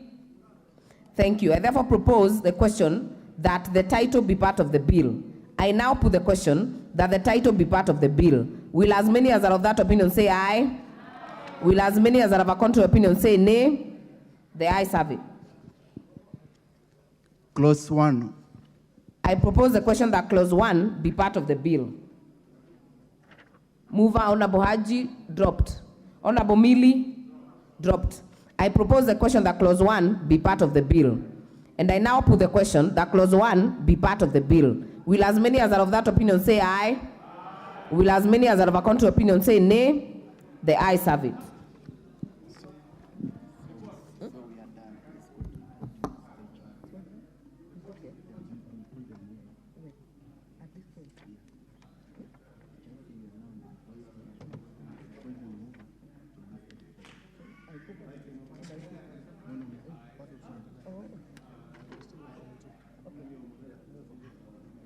The mover, we are now on the reporting stage. Mover.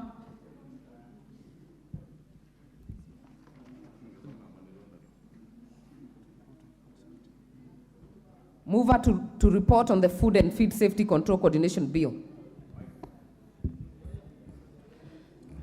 Honorable Chairperson, I beg to move that the committee do report to the House its consideration of the Food and Feed Safety Control Coordination Bill, National Assembly Bill number 21 of 2023, and its approval thereof with amendments.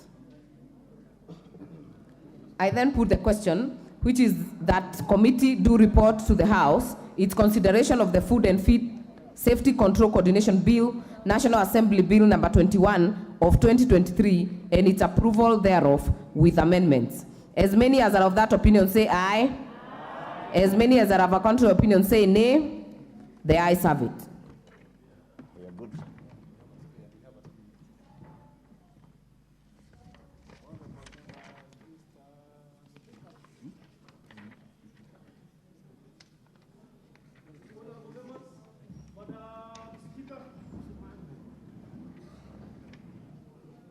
Before.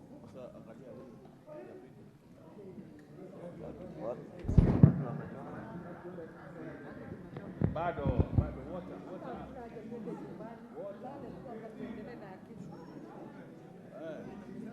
Tukae.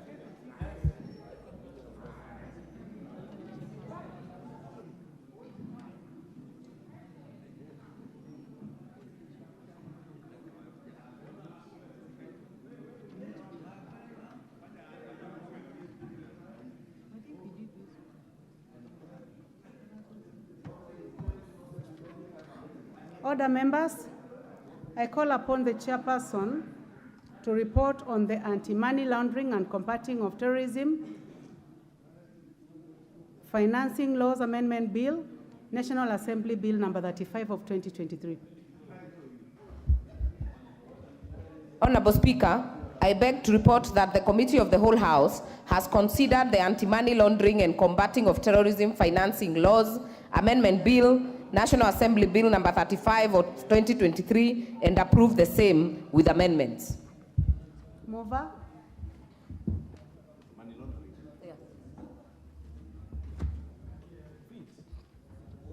Honorable Speaker, I beg to move that the House do agree with the committee in the said report. I also request Honorable Beatrice Adagala to second the motion for agreement with the report of the Committee of the Whole House.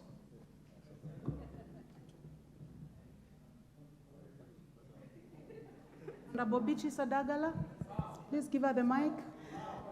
Thank you, Madam Speaker. I second.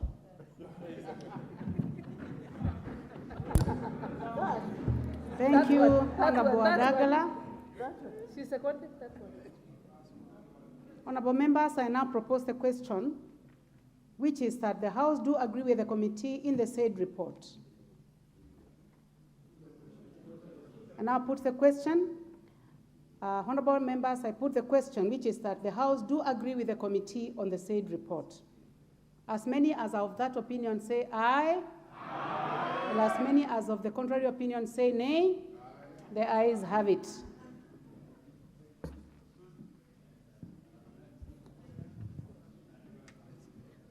Move it, move it.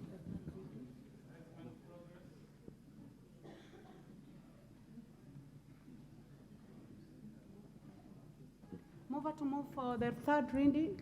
Honorable Speaker, I beg to move that the anti-money laundering and combating of terrorism financing laws amendment bill, National Assembly Bill number 35 of 2023, be now read a third time. I also request the Honorable Komingoi to second.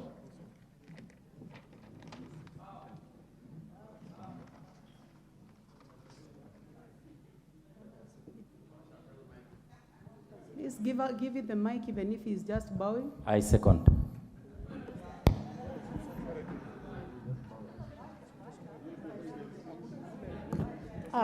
Thank you, honorable members. I now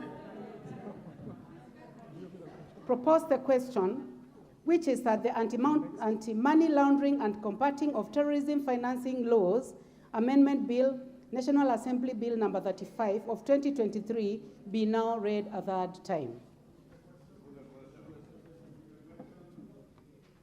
I now put the question, which is that the anti-money laundering and combating of terrorism financing laws amendment bill, National Assembly Bill number 35 of 2023, be now read a third time. Will as many as are of that opinion say aye? Aye. Will as many as are of the contrary opinion say nay? The ayes have it.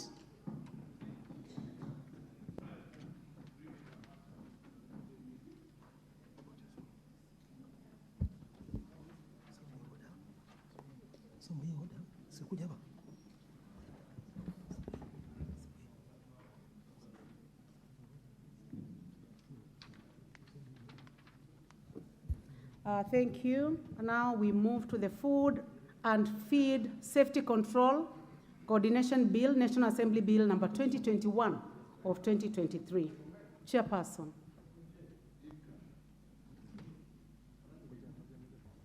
Honorable Speaker, I beg to report that the Committee of the Whole House has considered the Food and Feed Safety Control Coordination Bill, National Assembly Bill 21 of 2023, and approved the same with amendments. Thank you, Chairperson. Move of the bill. Majority Leader. Honorable Speaker, I beg to move that the House do agree with the committee in the said report. I also request Honorable Sigei to second the motion for agreement with the report of the Committee of the Whole House.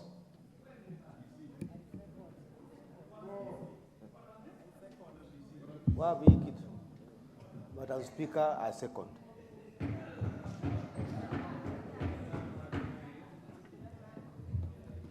Honorable members, I now propose the question, which is that the House do agree with the committee in the said report.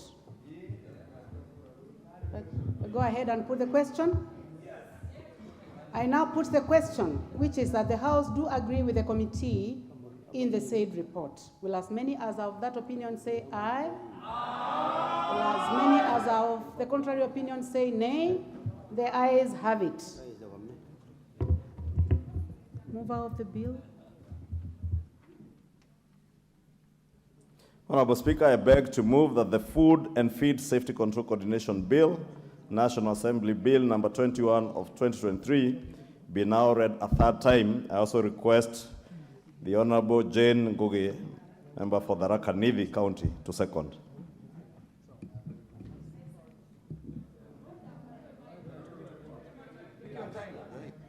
Take your time. I second. Well,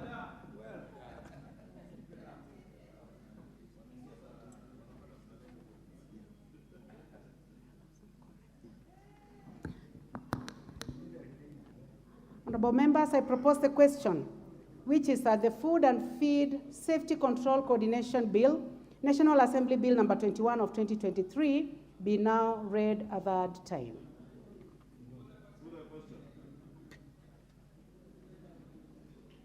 Thank you. I go ahead now to put the question after confirming that we have quorum, and I do confirm that we do. I now put the question, which is that the Food and Feed Safety Control Coordination Bill, National Assembly Bill number 21 of 2023, be now read a third time.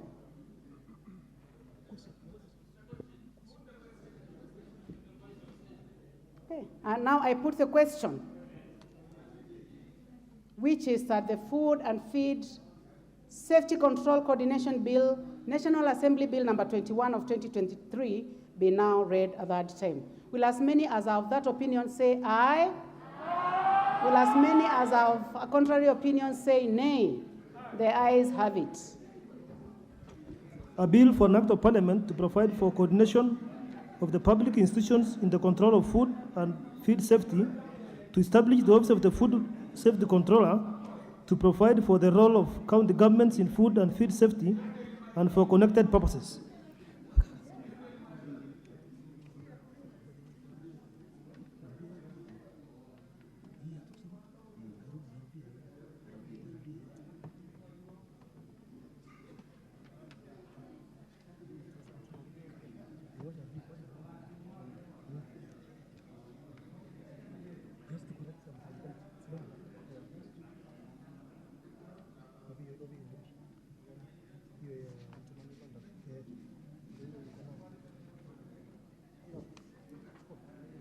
Honorable members, on the Anti-Money Laundering and Combating of Terrorism Financing Laws Amendment Bill, National Assembly Bill number 35 of 2023. I will now put the question, which is that the Anti-Money Laundering and Combating of Terrorism Financing Laws Amendment Bill, National Assembly Bill of 2023, be now read a third time. Will as many as are of that opinion say aye? Aye. Will as many as are of a contrary opinion say nay? The ayes have it. A bill for an act of parliament to amend the laws relating to anti-money laundering and combating of terrorism, financing, and proliferation financing, and for connected purposes. Next order. Order number 9, Committee of the Whole House.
Order members.